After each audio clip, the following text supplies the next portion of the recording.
They were an exceptional group of little ones. Yeah. A good big one is always better than a good little one. Big man.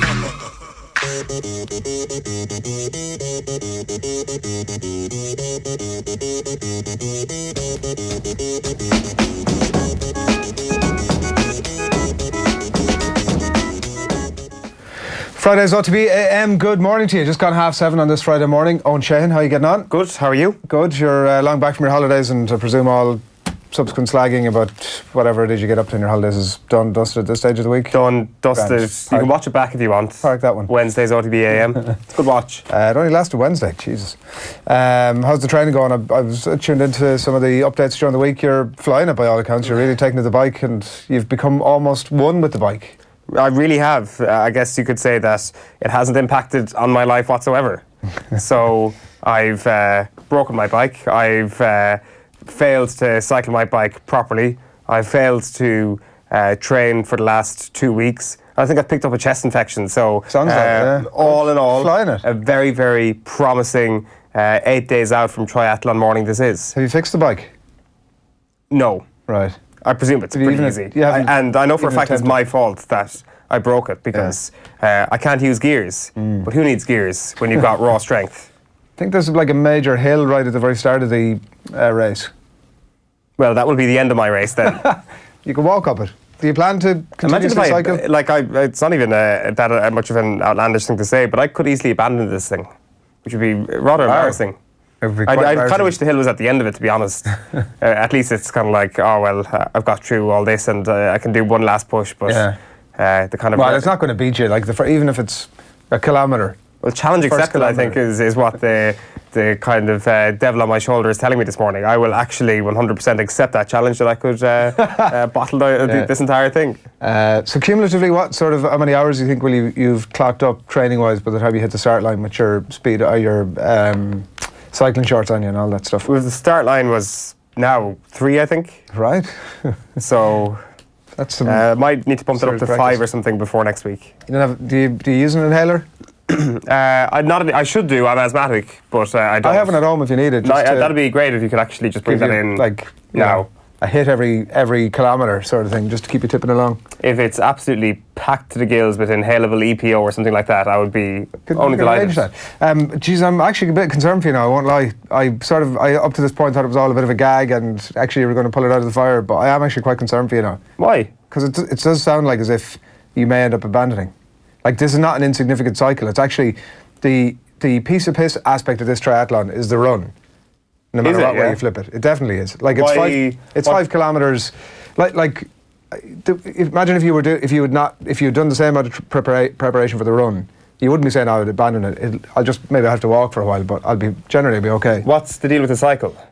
Like why is it tough? Well, I mean, I should probably know all this information. As Steve Staunton would say, you tell me. Yeah, I should probably know all this. But it does sound like if you're saying you might abandon it, that you're not really able to ride a bike, that the hills might get the better of you, that you could abandon after 1 kilometre. It's that sort of cumulative effect that has me thinking that this may not go that well for you. But that's the point. It's like if the hill was at the end of the race, at least I could abandon it after 18 kilometres. There'd be no shame in that. No shame in that. Whereas if the hill is at the start, it's like, What injury could you feign? Like, what's the... I've a bit of a thigh strain sort of equivalent, I wonder. Yeah, dislocated earlobe or something like that is what I go for. Completely unprovable. Or let's go for the classic metatarsal. You watched the game last night? I did. Entertaining, to say the very least. I was hoping it'd go to penalties, the only thing. Like, at least we got that far, I thought. Least you can do now, lads.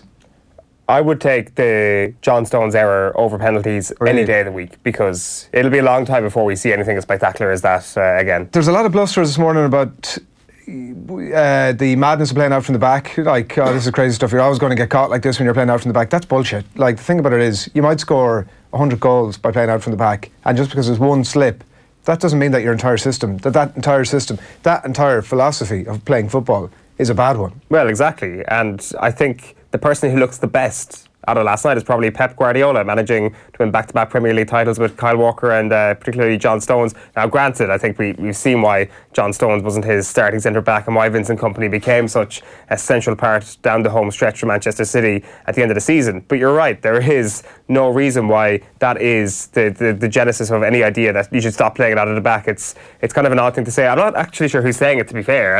Alan Brazil was saying it. Oh, was he? Yeah. Right. Okay. Yeah. I should have known you were listening to Talksport on the way in. What was he saying? What was his reason? That was it. It was like one individual error. Ludicrous to be playing football out from the back. Just lump it up the pitch. Because if you lump it up the pitch, you'll never be in the position to have those sort of errors. Now, as I said, you'll never be in the position where you sort of can plan to score goals either, because you're like lumping 50-50 ball up the pitch. I don't know. The thing about that, the real issue with that is that John Stones essentially touches the ball 7 times before he succumbs to the Dutch opponent. And during all those 7 touches, or whatever the number is, he seems to be going backwards all the time, or turning around, or turning to his right, turning to his left. He's really indecisive. That's the problem here. The problem here isn't the fact that he's being instructed to play out of the back. The problem here is that he just can't play out of the back when you're going backwards, or you're playing with real fear. And that's not going to help him either, what happened last night. I mean, next time he gets the ball at the back and that opponent is 2 yards closer, things get more nervous once again. Edgier again. And because it was like there was a load of little that whole build-up, there was like, oh, I'm getting a bit caught here, I need to feed it back. I'm getting a bit caught here, I need to feed it back. But actually, most of that was totally fine. Most of that just plays itself out. A little bit of a ball back to the keeper and everybody goes grand, that's all totally fine. Nobody was really talking about the fact that so it was only after like the 5th replay you saw that it was a Walker OG, but that the Dutch player was about to kick that ball into Rosette from 2 yards out. Yeah. Like, that was one of the most unbelievable feats of the night, I thought. It was, and also the fact that Memphis would have probably been blamed for not actually burying that ball in the first place, for actually getting into a one-on-one position. And he was John Stones was the only person in that situation who had less composure than Memphis at that particular time, because he really should have rounded the keeper, taken a second touch, put it into the back of the net. But that would have been a spectacular miss. That would have just made it the best sequence in footballing history, and 100%. If Kyle Walker had just stayed out near the edge of the box and done absolutely nothing, that ball would have hit Rosette. It would have gone for a throw in. There was not even any. There wouldn't have been. It wasn't as if Walker had put any pressure on the guy. No, he certainly, essentially that was you could say his fault in the end, but he wasn't to know. I see Gary Neville was saying last night that it's the midfield's fault, that not for that particular goal, but in general why England tend to get into these situations. Right. So. What was his? Declan Rice is all I'm saying. Right. I see as well. I mean, it was pretty obvious as well, watching it from through the television, that the English fans were booing Virgil van Dijk, which was a rather strange thing. And I was like, why would anybody boo one individual player like that, especially when they play in your league and all that sort of thing? There's probably a few Liverpool fans in the crowd, and then Kevin Kilbane started essentially booing Declan Rice in the commentary as well, with that absolute zinger. I can't remember what it was exactly, but he's been learning the English. He's learned the anthem. All in all, for a competition that we knew little about a couple of years ago, the Nations League has provided so much entertainment to us, and last night was just emblematic. It's almost as if it didn't exist a couple of years ago. It's like this sort of, what is it about England in semi-finals, the other thing? To use one of my favourite phrases, the Nations League banter era is here, I think, and it's here to stay. It's I understand exactly what you're saying. And I actually thought it was over the whole England thing. I have to say, I thought it was over this new era of modest English, humble English football. I kind of thought that it had sort of forced my hand to be wishing success upon them. But I felt last night, I kind of thought, just fair play to Holland, go on. Well, there's one more chance. Switzerland against England in the third place playoff for the Nations League. The game we'll all remember. It's really better that England win that, and then it's like, then they have to celebrate, the ignominy of having to celebrate, hey, third place. Well, I think they should. If we came third in the Nations League, if we were the third nation... that's okay with us, though, because we're shite. Yeah, well, true that. But I think that'd be a decent step up from England. Third in the World Cup, third in the Nations League. We get to Euros final up next. Yeah.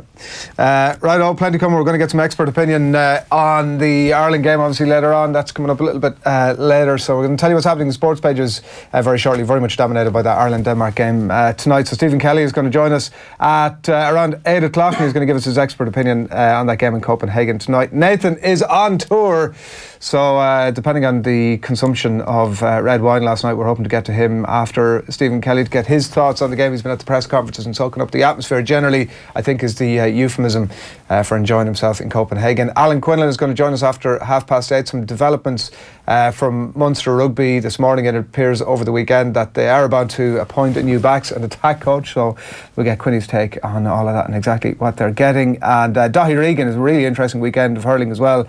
This new format has really thrown up some classic fixtures, so there's some brilliant hurling to look ahead to this weekend, or at least what we hope will be a brilliant weekend of hurling. Daithi Regan's going to do that for us at about 5 to 9. Phil Egan's going to be in studio at around about 9 o'clock, and we might even have a bit more triathlon chat at that stage. But right now it is time for the papers.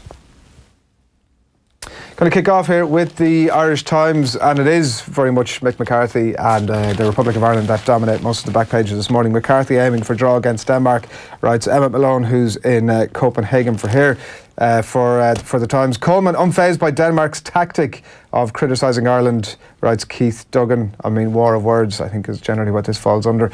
And outside of that, one interesting line here from Stuart James. United set to seal 20 million signing of Swansea's James. So this is Daniel James. It was a deal that was due to go through for the 21-year-old Wales international a number of weeks back, but family bereavement meant that it got delayed a little bit. But it does seem as if that's about to happen. The Irish Independent leads with McCarthy shuts door over spy fears. Ireland boss avoids Denmark tactics work as he has something up his sleeve. So basically the Park and Stadium is located with an office block overlooking it. So it's not a good move to be practicing your tactics there. Martin O'Neill cut short a training session there before the World Cup playoff. Mick McCarthy didn't do any tactics yesterday. He said, I have something up my sleeve. I'm going to do nothing that has anything to do with the game tomorrow, though. He says the big story, though, on the back of the Irish Independent is that Munster are closing in on Larkham deal. Cian Tracy reporting this morning that the former Australia out-half was in Limerick yesterday to finalise a deal that will, barring any last-minute complications, see him join Johan van Graan's backroom staff as Felix Jones's direct replacement. And also another one we'll come back to in a moment. Leinster happy despite crowdfall. Michael Verney has quotes from the Leinster GA chairman Jim Bulger, who insists he is happy enough despite an expected attendance of just below 30,000 for Sunday's doubleheader at Croker. Gordon Manning also writes about that in the Irish Sun this morning. Fans not up for a semi, with a picture of a lot of empty seats there. Gary Breen's thoughts on the game tonight, and Mickey Leaks is really the top of the morning to you. How are you getting on? No Mickey Leaks here, says Mick McCarthy. My boys can keep out that Danish threat. The office block line cropping up there in the Sun as well. The back page of the Times Ireland edition is rivalry not that vicious, says Coleman, asked yesterday about the Denmark quotes. Taylor set for Serrano fight. This is Amanda Serrano, who's in line for a 2019 fight as Katie Taylor's next bout. And also FAI play down hacking fears. So no sensitive data has been lost following the external hacking of its servers at their headquarters. So their nudes can stay safe, the FAI basically. Huh? That was the first thing I thought yesterday, was when the servers were hacked. I was like, all the nudes are gone. That was the last big hacking saga we've had in the world. Right, but, yes, fortunately, the FAI haven't. The Irish Daily Star this morning, Mick up his sleeve, writes Paul Lennon, who's in Copenhagen for this game. McCarthy not falling for any Spygate tactics by the Danes. Very much the same lines and picked up a lot across a lot of the newspapers. Coleman's thoughts as well. And Eden's €100 million Real deal. So Eden Hazard, who knew, is almost a Real Madrid player. The Irish Examiner leads with Red Mist. Coleman says Danish trash talk can motivate Ireland. Katie Taylor is quoted here saying, I'm so happy London Olympics isn't my greatest achievement anymore. Netherlands see off England in extra time is the Nations League story at the bottom. And Lauda Clare, I think you've been reading this one, Adrian. David Tubridy says why Trump is good for Doonbeg. We might come back to that in a moment. The Herald, meanwhile, time to be brave, writes Aidan Fitzmaurice in Copenhagen. Seamus Coleman there, obviously, in front of the media yesterday to respond to those, absolute smack talk. They were doing our boys down, those Danes. Seamus Coleman sort of dealing it in the measured way that you might expect. Frank Roach writing about the Leinster football semi-finals this weekend. Lilies in acid test against the best. The back page of the Irish Daily Mail says they're spooked. McCarthy upbeat despite concerns over Danish spies. And Mark Gallagher writing here that Taylor's team demand stricter doping tests. So this is the fallout continuing from Taylor's controversial win over Delphine Pursuit at the weekend. And Taylor's management team insists all her future opponents sign up to VADA, which is a voluntary anti-doping association drug testing program, meaning they can be subject to random tests 3 months before a bout. The Irish Daily Mirror keep the jibes coming. Seamus Coleman there, and England sink like a stones is definitely in contention. It's fresh in at number 2 on the tab of the morning for you there. Holland 3, England 1 in the Nations League semi-finals. And finally for me, the Daily Telegraph goes with England calamity. Howlers by Stones and Barkley gift Dutch victory in more semi-final heartbreak for Southgate. And in the Racing Post, finally, it is, if I can manage to hold that up for you, Ireland facing their biggest test yet, obviously looking ahead to this game tonight, and Lionesses on the prowl. Unbeatable Women's World Cup preview, according to themselves. England, one of the favourites for that tournament, along with France, USA as well, in the mix. A veritable festival of football coming to your screens over the next few weeks, and all kicks off this evening. That is your newspapers this morning.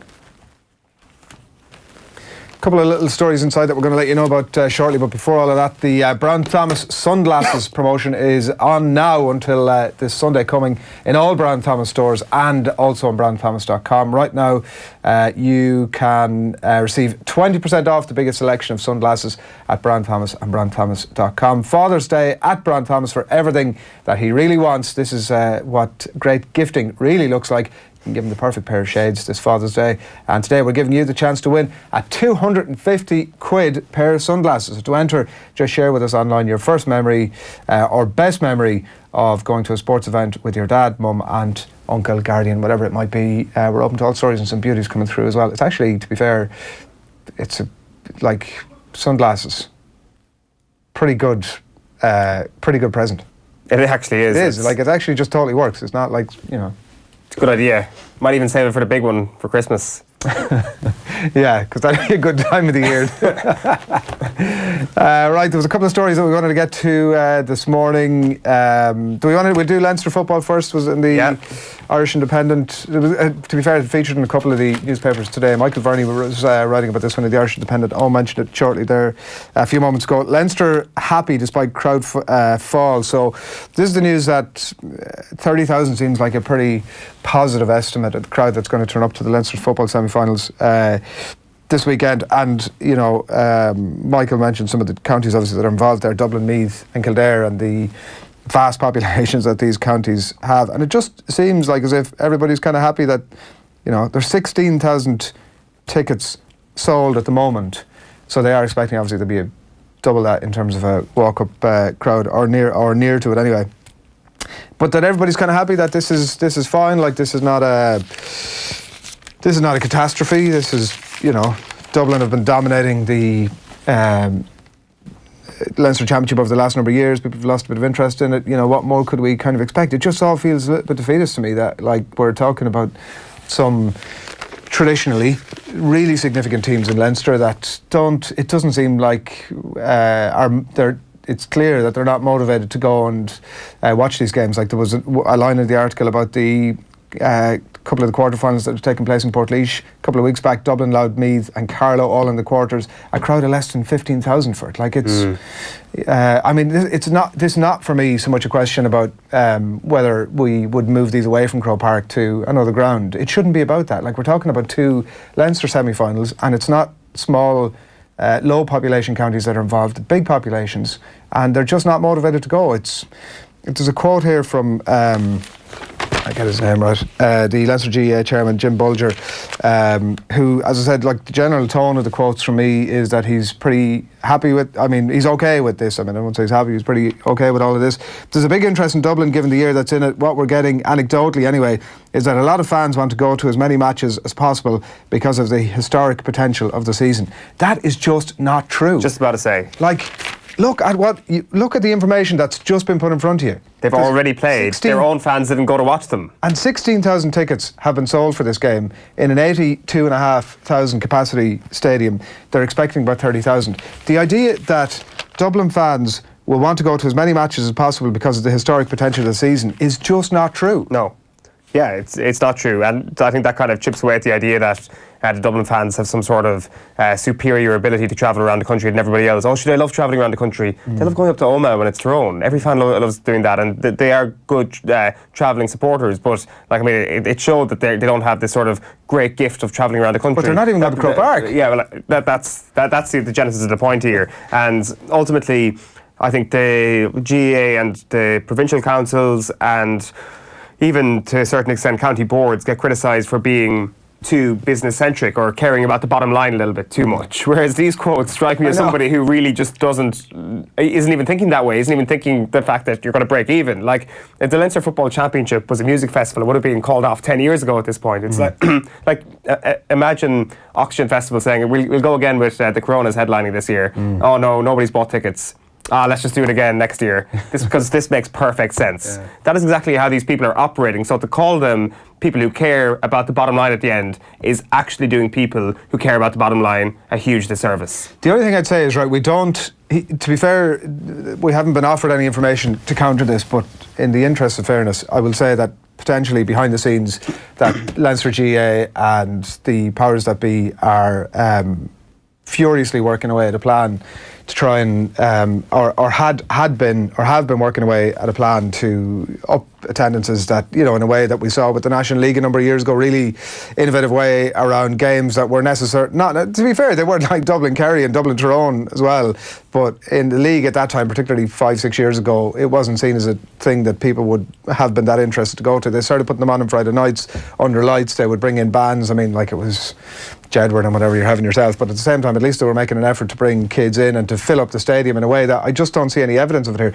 They're saying it seems, I'm saying, look, that's a possibility, right? Like, maybe all that's happening in the background and none of it has just come off, and there will be a plan for next year. And I'm not talking about fixture changes, and I'm not talking about moving away from Croke Park. I'm talking about best selling this as an event. And if the football isn't going to do it, and it isn't, you can't rely on it. Dublin are going to walk this thing.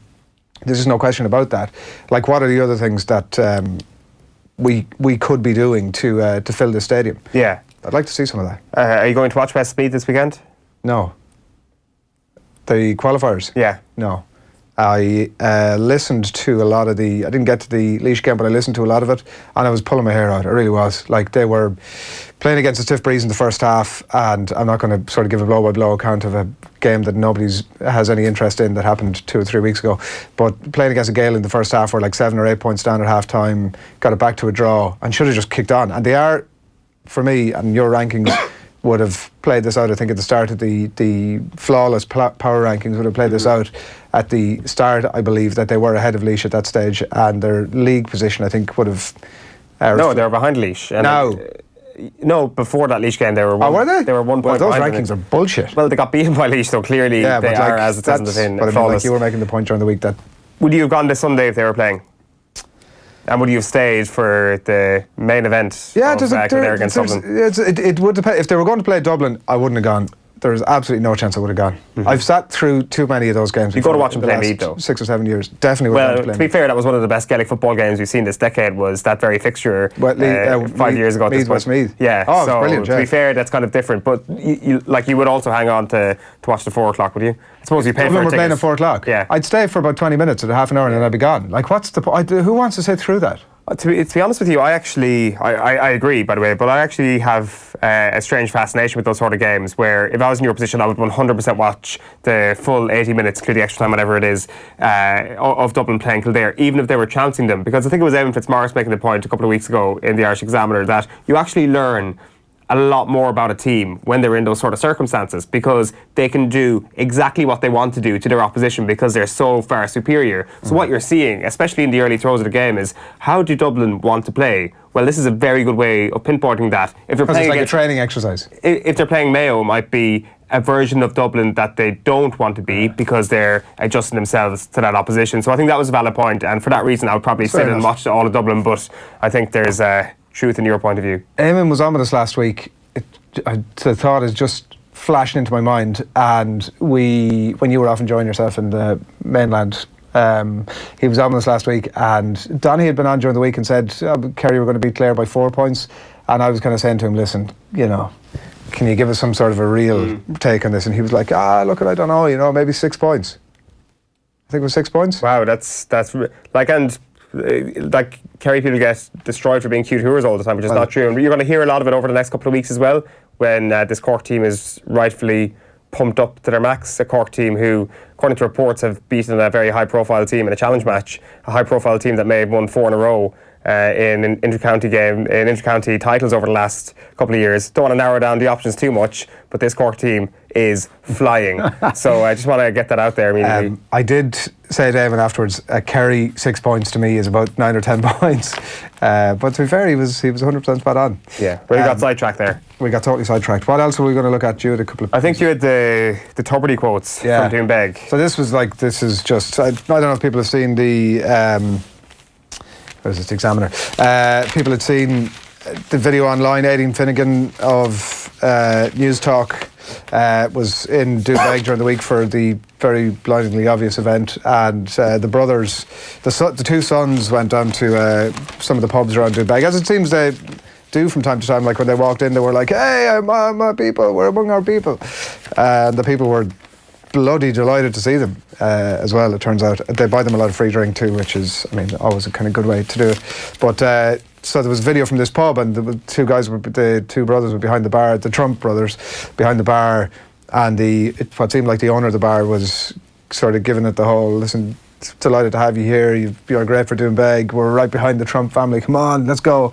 Anyway, it was David Tuberty's pub, the Clare footballer, and that was his dad, who it seems was a former club and county legend as well. So yeah, he was just talking about that whole thing. He was behind the bar, actually. I didn't notice him in the video, but he was behind the bar serving that night. A sense to happen with these family businesses. And he says here, before Donald went for the presidency, the two brothers came down to the village. They came into all the pubs. The village had pubs in the village and had a pint, which was great. They seemed to be down to earth guys. They'd talk away to you. They're mad to take photographs. I mean, I don't know too much about Donald Jr. and was it Eric, whichever one of them was that rocked up at the pub. Down to earth wouldn't have been something I would have thought would have been a Trump trait. I'd say they're pretty ordinary frat boys, to be quite honest with you. I'm sure that particular pub in Doonbeg has seen plenty of that type, the sort of people who you put them at a tap for one moment and they use up all the foam that's ever existed in that tap in that moment. The worst pint, I think it was actually Smithwick's that was poured yesterday. It's offended the entire country more than anything that their father could possibly say or do. And I think he kind of sums up what everybody down there is thinking. Like it's certainly, from my point of view, looking from the outside into Doonbeg, like they're clearly grateful for the jobs created and the area has really benefited from them. So I certainly wouldn't be casting aspersions. Do you know what? I think that is a 100% reasonable point, and it's not a popular opinion, but I do think that like we can get all high and mighty about the clear sort of personality traits of the Trump era and of him, but at the same time, if you are somebody from that area where things are not that good from an economic point of view, it's fair. I can totally understand why it's very easy just to discount those things and say, well, look at, I mean, this thing's working out okay here. I totally get that. Until they pour a crap pint of Smithwick's and ruin everything. That's the photograph of them there, and like it felt like they were kind of looking at the video. It was like late at night. Everybody else in the pub was definitely pissed, and the two lads were obviously sitting at home going, we go for a beer? Go for a pint. It's like, you know, you and me going, come on, we'll go down for a quiet pint and like pull up a stool at the bar and nobody says boo to you. The two lads are like a million people following them into the pub. Yeah, the thing is, like, all the locals there are so used to that sort of thing. It's just the archetypal sort of American lads show up after a day on the course thinking, we might go up to another golf course tomorrow, what do you recommend? And you end up talking shite to two American lads for the entire evening. It tends to happen in every pub on a Friday night on the west coast of Ireland, so I think it's just a normal evening for them, to be honest, but it was an interesting piece. And the only other one we kind of wanted to touch on really was an interview with Eamon McGee here. I think he's across a few of the papers, but the one I picked up here is with Donncha Boyle, and he talks about the idea of secrecy in the Donegal camp when Eamon had walked away from the panel. Obviously his brother Neil was still in the panel. They went out for a challenge match against Gweedore, the Donegal team at the time, and so you had Neil on one side, Eamon on the other, Eamon on the outside of the camp, and he was like, are you starting tonight? He asked his brother. No, Neil replies, and lo and behold, a few hours later he was starting. So you just learn, because you've been telling that spiel to yourself, telling people close to you just lies, wee white lies. You've been telling lies, and it just kind of sums up the idea, particularly in the Jim McGuinness era, of the secrecy. And there's a cracking line here He says, there's no point asking because you know they're not going to tell you. We call Michael Murphy and Neil McGee and these boys North Korea, which I think kind of sums it up pretty well. Not unusual for any inter-county setup, but the secrecy and kind of the rumour mill that kind of gets churned around and trying to stop that rumour mill is it's definitely one of my favourite elements of this time of the year, especially when you get into the aforementioned challenge game niche. North Korea, a bit like Doonbeg, unlikely friends with the Trumps, it turns out. There you go. What a callback. You've knitted this whole conversation together so well. Your facetiousness knows no bounds. I appreciate that. Do you know what? It makes all the rest of us feel a little bit more comfortable. Like if Neil McGee is lying to Eamon McGee about playing that night, they can make all the rest of us feel a little bit easier with the sort of fake team namings. Yeah. Just on that level. You're like, okay. Yeah, well, actually, the fake team namings, I could stand corrected here.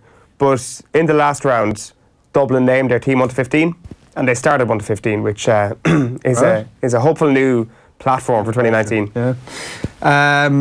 Digger has been in touch on Twitter. Good morning to you, Digger. Owen pretending to be sick so he can get a TUE for Kennecourt. Not his first rodeo. Can you ask him how good is Kennecourt? Well, you've just done that. How good is Kennecourt? If it is we are good live stuff, on. please hook me up. I will send you a jiffy bag to send right back to me. So yeah, I suspect. Would you take it? Would you take something? Yes. Would you take something in the race to get you through? 100%. Would you take some of the? I will 100% dope and cheat my way to survive. I'm not making any bones about the fact. I will cheat. Would you? So outside of laying your hands on some Kennecourt over the next 10 days, week, would you not like? There was a triathlete in with Joe during the week, and she was talking about Carolyn Hayes, talking about taking loads of caffeine gel. Yeah, so she takes a caffeine gel beforehand, maybe takes one I think during the race as well. Right. Okay. Must get on that. That'll probably help you. I read before in I'm not sure the 1910 Tour de France that they didn't actually dope during that Tour de France, but a couple of cyclists kind of veered off the path.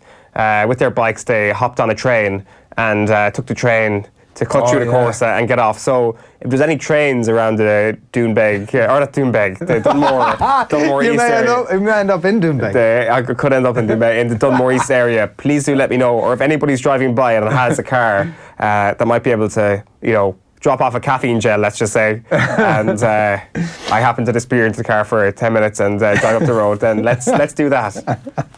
You're going to be Eric Trump in the pub in Dunmore that night, sort of. I'm here, everybody. That's me living the frat boy life. Now, I must let you know that Off the Ball are heading for some winter sun and some top-class golf as well, and we want you to join us. The OTB crew, along with special guests Kevin Caban, Kieran Donaghy, Peter Lowry and more, are taking on two of the best courses on the planet, Yas Links and the National, for the first ever Off the Ball Open. It's coming your way this November. 5 nights in a 4-star hotel, a Peter Lowry golf clinic, gala dinner and a world famous OTB roadshow to top it all off. It's November 17th to the 23rd. It's in Abu Dhabi, and you can sign up now if you head along to offtheball.com/open. Right, that's that for you. Keep your comments coming into us on the hashtag OTB AM or on any of the platforms that you happen to be watching or listening to us this morning. We're delighted to have you along with us. It's just gone 8 o'clock on this Friday morning, and obviously the big game upcoming this evening. And to look ahead to it, I'm delighted to say that Stephen Kelly joins us on the line. Good morning to you, Stephen. Good morning, Adrian. You well? Good. Thanks a million for taking the call. Before we look ahead to tonight, were you looking at the match last night?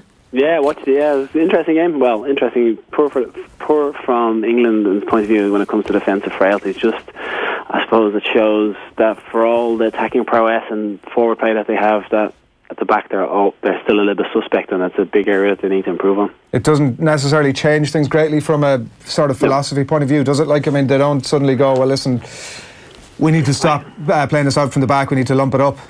I can't see it. I think Southgate wants them to play that way. He wants them to have the confidence. He's not going to. He's the manager encouraging it. So if they make mistakes, he has to be the one that says, "Listen, I want you to do that. If you make a mistake, I still want you to do it next time."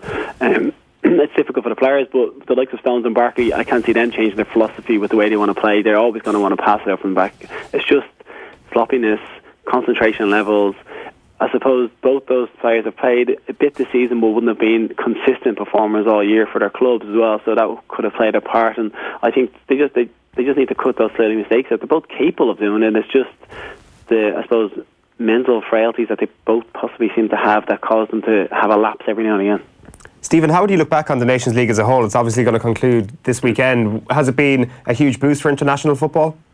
I'm divided, really. I think when you look at it, for Ireland's point of view, it was a bit of a disaster. We bombed out of our group and we're technically relegated, which you've never heard a term saying in international football before. So in that sense, it was bad. As promoting international football, it's created a tournament out of what normally should have just been group stage qualifiers. So it's probably made it slightly more interesting and put a little bit more on the plate. And like I said, the team's going to come away with a trophy at the event. So from that point of view, it was good. But I'm not too sure whether it would have boosted things as a whole. I'm sceptical about it. I enjoyed it, but there's so many different variations and what happens and teams going through that it's just a minefield to try and navigate for fans and for pundits and people that are talking about it. So there's that I think that part of it has been what I've found difficult. Denmark obviously had the game tonight. Stephen, have been laying down the smack a little bit over the last week. They've been talking about how vicious stuff, like about how annoying Ireland are, primarily given the games they've had over the last while. I've seen, was it Delaney coming from I suppose someone that's got some Irish blood in them? Yeah, exactly, no, it's even talking about how annoying we are and how, I think was the quote that even though the regime has changed, the players haven't changed. So, from a player's point of view, that's insulting. That as much as you want to be motivated by the game, but little things like that could motivate you because you're going to feel that you're in a position where you just think that they're insulting you and you want to perform at a higher level. But I think we're going to be much better prepared to do that. We're going to be in a much better place. After the Georgia game, you could see a definite shape about us. We changed our system from the Gibraltar match. We had a setup that allowed us to attack, but also kept a nice rigid shape in front of the back four, and especially with Eriksson, who was obviously going to be their danger man and who we gave too much space when it came to the drubbing in Ireland. He's the one we need to pinpoint and stop him playing because all the good play goes through him. So if we have a nice shape and a nice kind of continuity about us, then we should be able to perform at a better level. Yeah, there was a lot of stuff that was said, like in relation to that kind of they were annoying. Ireland don't play flowing football, like essentially saying that we're skilled at like breaking it up, scrapping, dogging out results. Like, do we not have to accept some of that is kind of part of our personality, and it's kind of served us well at times? Yeah, let's face it, we've probably got to most of the major tournaments we've ever been to as a country by being dogged and by being resilient and being a team that's been hard to break down, and teams haven't enjoyed coming to play against us because they found that regardless of the level of opposition. But I suppose from a player's point of view, you always want to feel like you can play, and I think the game against Georgia, I suppose it was one of the best performances I've seen in Irish jersey for a long time. We actually passed the ball, we tried to get on it. Again, this is different opposition. Denmark are a totally different kettle of fish, and we're away from home, so it's going to be a completely different game. But we did show promise in the sense that we were passing and we were moving. We weren't, by no means, the Spain of old or anything, but we showed improvement on what we had been. So, we have to have that doggedness skills. We have to have that resilience that we've always had, and that never say die attitude. That's famous for Irish teams. But if you can add a little bit of being able to keep the ball and enjoy spells where you have the ball and stop them just continually attacking you, which would seem to be the case for a lot of the last campaign throughout the National League, was just teams bombarding us and we were just trying to get a counter-attack. Whereas if you have some sustained possession, it does relieve the pressure a little bit, and I think you can see that's what Mick's trying to achieve with the team. Yeah, one of the noticeable things as well, Stephen, is that you ask anybody this morning, what do you think the Ireland team is going to be tonight? And they'll probably be right to the minimum of 9 or 10 players, and they can name them all off the tip of their tongue. Not something we could always do under Martin O'Neill's reign. How big a deal is that for the individual players, that they kind of have that knowledge going into the game, that they can focus on other things in their short-term preparation? Yeah, I think by laying out the team and knowing what it's going to be early on, and the man, like I said, I think Mick, he would have been working on team shape pretty much from the start because he hasn't had much time with these players, so he wants to nail down a shape, a formula.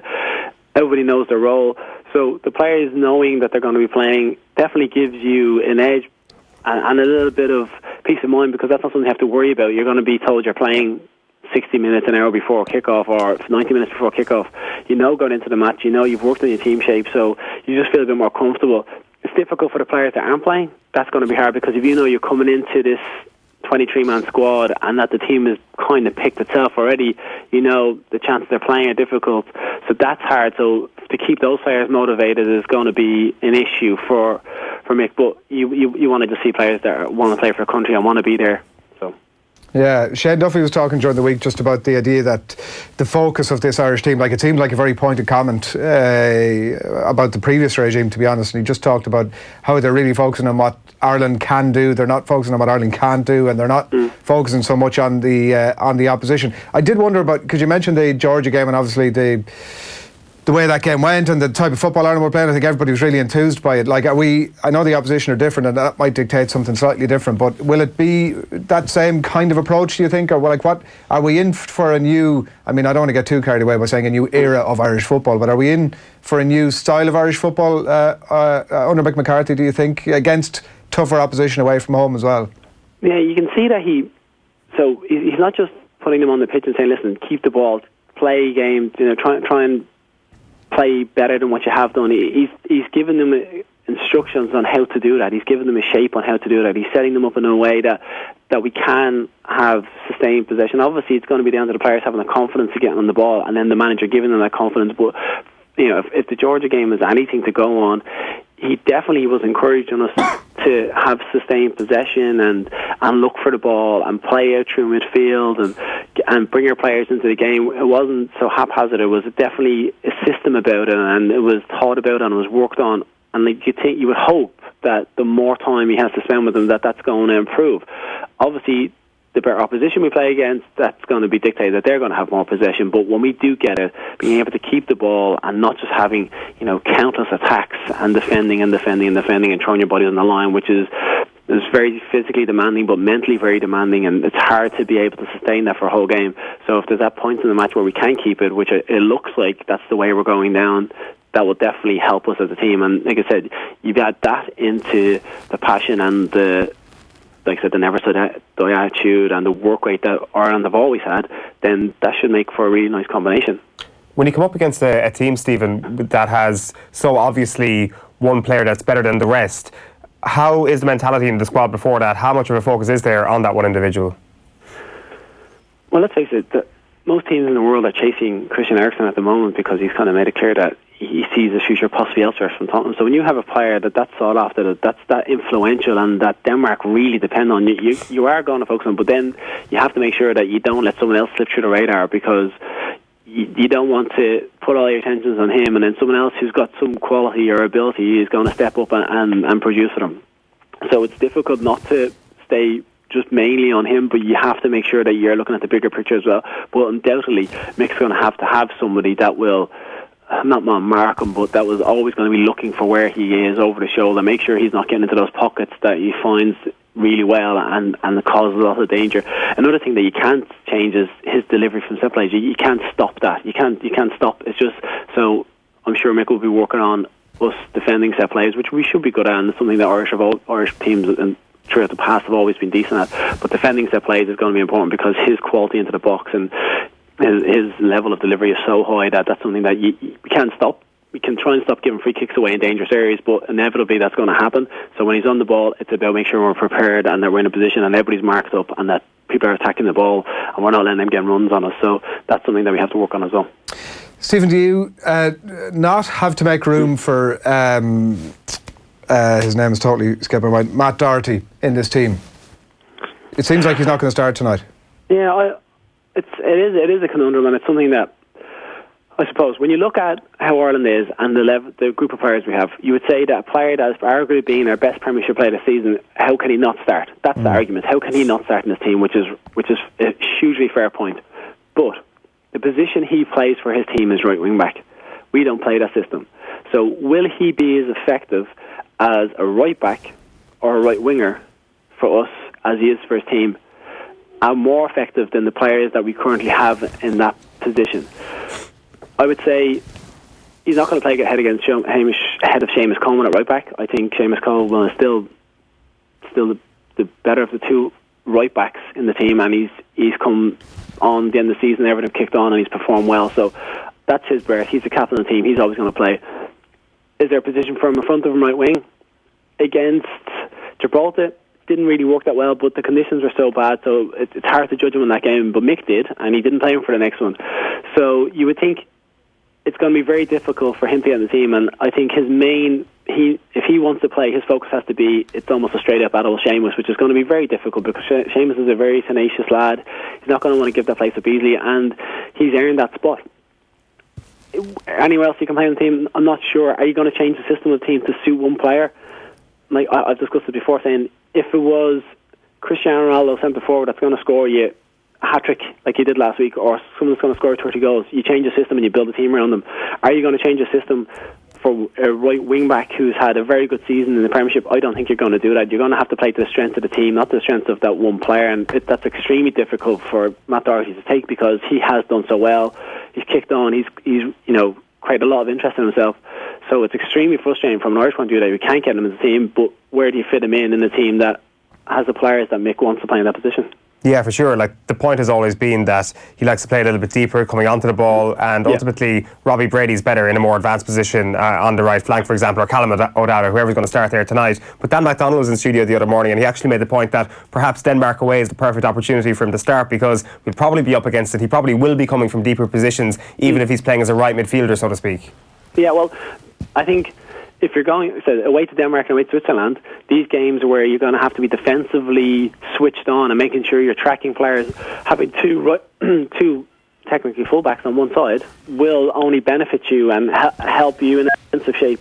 And then, like I said, we will be coming from deeper because you would think that they're going to have a more possession, so we will be running on. But then the problem I found enough, but when I watch the games and analyse the games, is that Matt and Seamus want to make the same sort of runs. So they're very like-minded going forward. They're very similar in how they approach running into the box, running around players, overlapping, underlapping. So do they get in each other's way a little bit? And that's a predicament that you have to solve. And if you play a left-sided player, right wing, they instinctively want to come inside, which then creates a space for your fullback to get around and drags the player off. So you create a bit of, I suppose it's a tactical thing where that player will always want to come inside, always want to look for the space because they naturally want to go in that way, and that does just create a lot of space for your right full back to get forward. And with someone like Seamus or Matt, if they're playing right back, they will take up that space. So it's very difficult. But again, in a game where we're playing against difficult opposition, having two full backs that can both defend and both get up and down the pitch well could work to our advantage.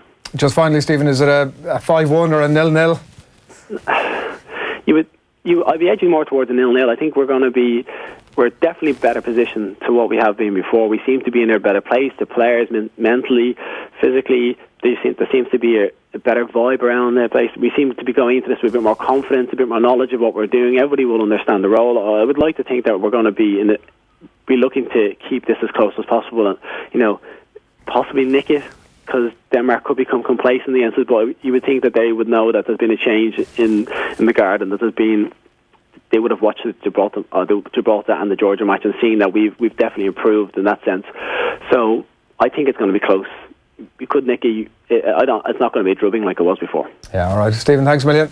Enjoy again. Thanks a lot. Stephen Kelly there on the line ahead of that game tonight. Jack Naughton has been in touch on our earlier conversation about the Leinster Football Championship.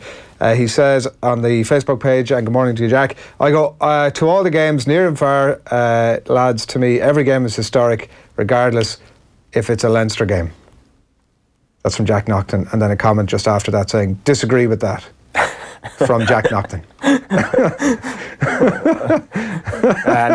I'm sure he does. I'm not sure what he disagrees with there. He disagrees with himself. Every Dublin fan is going to all the games. I presume he's a dub. Is in a historic sort of sphere at the moment where it does feel like a journey. Like, even if you are putting up 521 against a Division 3 team, it is still all. Oh yeah, in 20 years' time, I went to all the games that year, sure, but like, there's not many people doing that. Like, that's the evidence of it. But like, I'm actually surprised by the Dublin fans at the end of the turnout at the last game. Really surprised, because it's a start. Okay, fair enough if you don't want to go to the Leinster semi-final, even if it's in Croke Park. I might accept that. It's expensive. Hill tickets are cheaper and all that, but it's still expensive to go to Croke Park. But it's the first day out. Rory O'Carroll is back. You've had a disappointing league campaign. This is the real start of your season. And it's a trip away as well, which Dublin fans claim to love so much. I was really surprised by their showing, actually, in that game against Louth from a supporter's point of view. I know it's kind of a stupid argument to be having about, they should be showing up more because supporters, but like...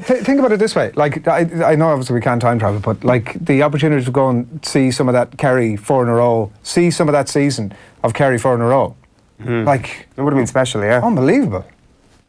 I mean, maybe that's the genius marketing strategy that the Leinster Council should come up with. Or maybe they're just more realistic than us, and it's like, we will actually have plenty to do. We'll go to Croke Park for the Leinster final, see them lift the cup, and then the season starts. We'll go on the journey throughout the Super 8. We'll have a game on the road, of course, probably have 2 home games because we're Dublin, unlike everybody else, but we will have at least 1 game on the road between then. And that is your one trip away. That is your kind of part of the journey, the exotic nature of going around the country, even though it's only going to happen once from now till the end of the season. What would be wrong with the GA launching a marketing campaign that was come and catch some of the famous Dublin 5 in a row campaign? Surely that's legit. Just do like a Fawcett circus on it and bring the dubs around the country where they do skills challenges. To get a hashtag, famous 5 in a row sort of thing. Yeah, the Dublin See Globetrotters. the famous 5 in a row. Right, we're about to continue our conversation in the lead into tonight's game. We're going to go to live to Copenhagen in just a few moments' time to our man Nathan Murphy, who has been asking Seamus Coleman the question that's been dominating this morning's back pages. Seamus, you surprised anyway that it seems so many of their players have been willing to come out and talk down Ireland and the previous performances and how defensive Ireland were being? Something it wouldn't be my thing to do, come out and speak bad of other players, definitely not, but that's their way of doing it, that's their tactic. It can be great motivation for the boys if that's the case, but for other lads it's just a game tomorrow night. You're playing for your country, you're putting on that green jersey, and I say it all the time, regardless who you're playing, there's massive pride in wearing that jersey. You've got people back home watching, you've got fans coming over to watch, so I'm more worried about impressing them than impressing the Denmark players. I love Seamus Coleman's tone. At all times, whenever he's asked about certain pundits, and it's always Nathan in the mix on with him, and that sort of tone where it's like, we're not there to impress them. They can kind of say what they want. There's just an edge to what he says, which I really enjoy. Yeah, I mean, I just really enjoy Seamus Coleman. Full stop. Nathan, good morning to you. God, I hope he can get to 4 out of 10 tonight. That's what we need. Nathan, 4 out of 10. Do you know what I've been thinking? Performance, Adrian. It's been a long season. You know the way, like at the end of the season, people just want to get away. They want to get to the beach, just enjoy a bit of time before the new season. This must be tough for you. How do you keep yourself motivated? Well, going to watch Ireland games is a tough motivation at times. It has to be said, but I've taken one for the team and got myself to Copenhagen. I had my break. I had my couple of weeks on the beach. Put the feet up. Got myself rejuvenated. It's in the background. I was about to say, are they dumbbells? Look at those dumbbells. I'm a bit worried now because I haven't actually picked them up yet, so I'm not sure how heavy they're going to be. What are you doing in a room with them? Moment. I literally have no idea. I walked in and I had to take a second look. I thought, wait a second, are they actually dumbbells in this bedroom? I specially requested them, obviously, to continue my training. I love the fact that you clocked them and then you didn't at any point go over and maybe it's a kettle. Oh yeah, 4 kg dumbbells. You want me to just keep working out while we're actually just on there? Yeah, you can do that. I'd say we get about 30 seconds out of you. Just worry you there, Owen. Well, Owen's bike is cracked, but anyway, look, that's a story for later on. Yeah, his bike is cracked. Yeah. Here, you've been stirring the pot, obviously, over there, those little comments to Seamus Coleman. Is this sort of a real conversation, or is it just the typical kind of guff and we've nothing else too much to talk about in the lead into this game? It's a bit of both, I think. There's certainly a media-driven angle to this, and when the Danish players came in for their press conference, Kasper Schmeichel and their captain Simon Kjær were in alongside Aga Harida, and they all looked a little bit perplexed by the talk of this rivalry and disrespect shown to the Irish players. But Thomas Delaney did describe Irish football as annoying. Christian Eriksen talked down the Irish performance after the games last winter. Matthias Jorgensen backed it up, said, listen, you can't read anything into Ireland won Georgia 0, Ireland won Gibraltar 0. It just shows that they're the exact same as they were previously. Very, very defensive side. Now, maybe those Danish players will say that they meant it in a complimentary way. It certainly didn't sound like it. It sounds like we've got under their skin a little bit, but they're not looking forward to this game tonight because they know that they're going to have to play all the football. They're going to have 90 minutes of Ireland just sitting there, not giving them any time on the ball, not giving them any space in behind. Or are we? That's the big question, that actually maybe they're going to be in for a little bit of a surprise tonight because everything Mick McCarthy has been suggesting. Yeah. What do you think? Because that's like a big part of the question, isn't it? Like, are we going to see more of the Georgia game, or is it a little bit of revert to type given that it's a tough game away from home? Well, I think that's one of the reasons why this is such an important game. There's the obvious Euro 2020 factor in terms of qualification of how important it is. But like, there's this sort of eternal conflict of Irish supporters of the importance of the result and the importance of the performance. And we've come here twice in the last 18 months and got scoreless draws and stunk the joint out. Mick McCarthy said yesterday, if somebody offered him a point back in Dublin and said, you don't even need to go to Copenhagen, here's a point, he would have bitten your hand off for it. He will be absolutely thrilled if Ireland take a point tonight. Which raises the question of, well, what are we looking for then? Because if the result is the exact same as previously, we're obviously looking for something different in performance. And I think people want to see what they saw against Georgia, which is a bit of aggression, a bit of an inclination to get the ball down and pass it around, that when Conor Hourihan and Jeff Hendrick get it, that they're not just hoofing it forward, and particularly Glenn Whelan, because the one thing that stands out from last time was Harry Arter. Whether under instruction or not, every time he played in that position and won the ball back in the edge of his own area, not once did he look up, and he has it in his locker, and play a simple pass. He just hoofed it forward again and again and again. And that meant that Denmark ended up with 75% possession, and Ireland frustrated the life out of them. But I think you can probably have the mix. I can't see Ireland pressing high tonight consistently. It seems like it'd be an incredibly foolish game to go away to Denmark, arguably the best team in the group, and push high on them and potentially leave some space in behind. So I think all people want to see is a little bit more aggression, a bit of fight, a bit of pace to the team, and to come away thinking, all right, if we get a point, maybe we could have won that. Maybe we created a couple of opportunities. We tested Kasper Schmeichel, in contrast to the last two times going to Copenhagen, where we came home thinking, probably lucky to get away without losing that game. Yeah, that's an interesting one. Just kind of to touch on that just for a brief moment, the best team in the group thing. Do you actually think that Denmark are a better side than Switzerland, and that this is actually, by extension of that, our toughest game? Well, Switzerland were pretty impressive against Portugal probably for an hour, 70 minutes. Maybe it's just the Christian Eriksen factor. I think he's comfortably the best player in the group, and if you're against Denmark away from home and he's playing well and he plays well and he can dominate, I think he can dominate a team more than, say, Xherdan Shaqiri or Granit Xhaka can for Switzerland. So in that sense, that's why I think Denmark are probably the most dangerous team. Switzerland are going to be incredibly tough. Aga Harida touched on that yesterday. Obviously, Denmark's first game, they were 3-0 down away in Switzerland and had this unbelievable comeback, scoring 3 times in the final 10 minutes to get the point. He was making the point, well, Ireland still have to go to Switzerland as well in this sort of mini league between the 3 teams that are the 2 qualifiers are going to come from, that Switzerland's an unbelievably difficult place to go. So even though Ireland top the group now, they've had 2 fairly straightforward home games. Seamus Coleman touched on this later in the press conference of, I don't get what the big deal is with this Denmark rivalry. We've played them 4 times. We've had 3 0-0 draws, 3 of the most forgettable games of all time, and 1 nightmare night in Dublin where they absolutely whipped us. It's just there's always this fear that even in those 0-0s, that if Denmark had got an early goal, that the 5-1 could happen again. But maybe we should have more confidence in the team that actually the 0-0 is a fair reflection of where the 2 teams are, rather than the 5-1 where we get that goal through Shane Duffy, the whole place erupts, we're pretty much booking flights to Russia, everybody loses the run of themselves, the team loses the run of themselves, Martin O'Neill completely loses the run of himself at half-time in that game, and they destroy us and humiliate us. Whereas, actually, as I say, maybe the reality is there's not that much difference between us, aside from Christian Eriksen. Yeah, just like the idea of, like, I think we'd all go with the getting a 0-0 or 1-1 tonight, getting some sort of a draw. I think it's a total result, but at the same time, there's something slightly sad about the manager coming out and saying, "Oh, listen, I wouldn't even travel. I'd just take the draw." Isn't there? Like, does it show a lack of ambition? No, I don't think it shows a lack of ambition. It's probably typical Mick McCarthy, quite realistic. But also, McCarthy's different to O'Neill in that you look at Mick McCarthy's previous regime, away from home, did very, very little. There was no great standout results. Probably Iceland was the best team they beat. There was good draws away from home against Portugal and Holland, but they lost in Croatia, they lost in Russia, lost in Iran, lost in Yugoslavia. They drew, obviously, against Macedonia. Mick McCarthy was the flip of Martin O'Neill. Pretty much all the great performances came at home at the Aviva Stadium.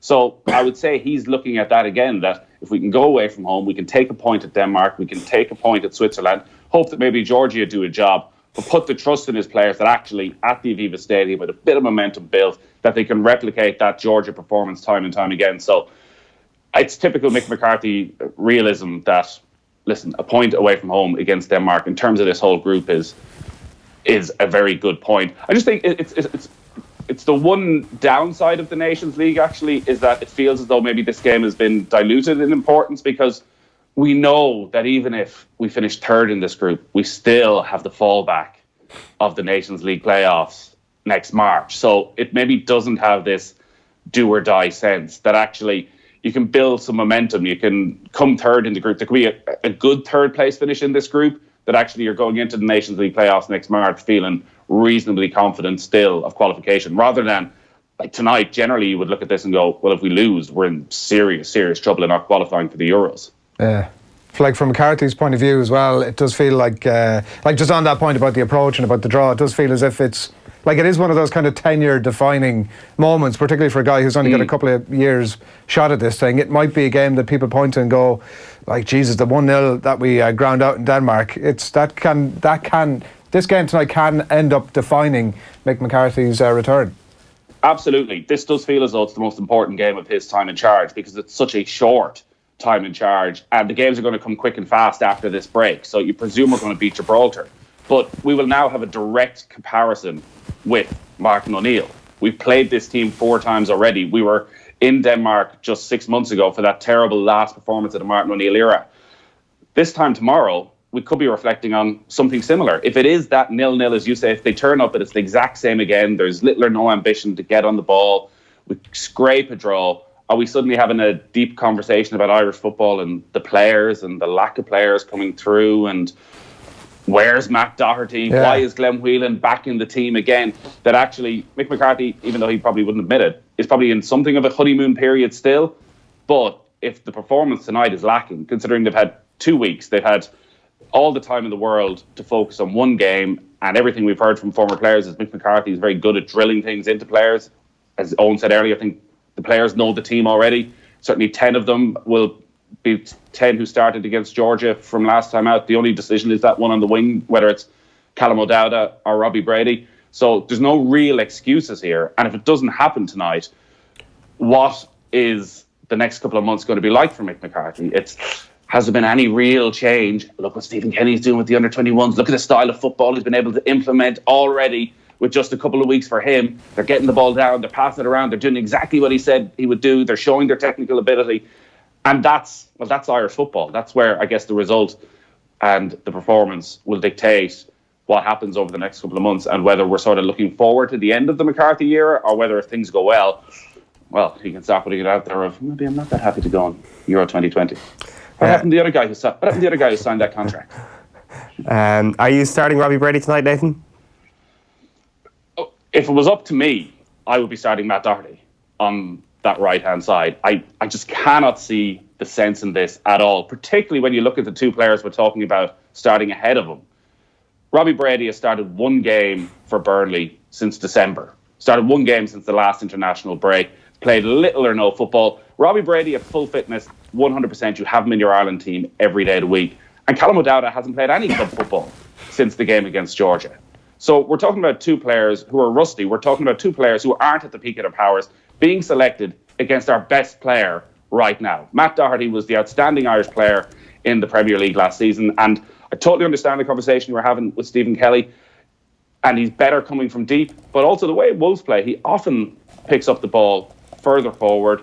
He has to do a little bit of everything in that, and his confidence is absolutely sky high right now. He is a smart guy. They've had 2 weeks to train together. There's no reason why Mick McCarthy couldn't have done a huge amount of work over the last couple of weeks with Coleman, with Doherty, understanding when Coleman makes the run, understanding when Doherty makes the run.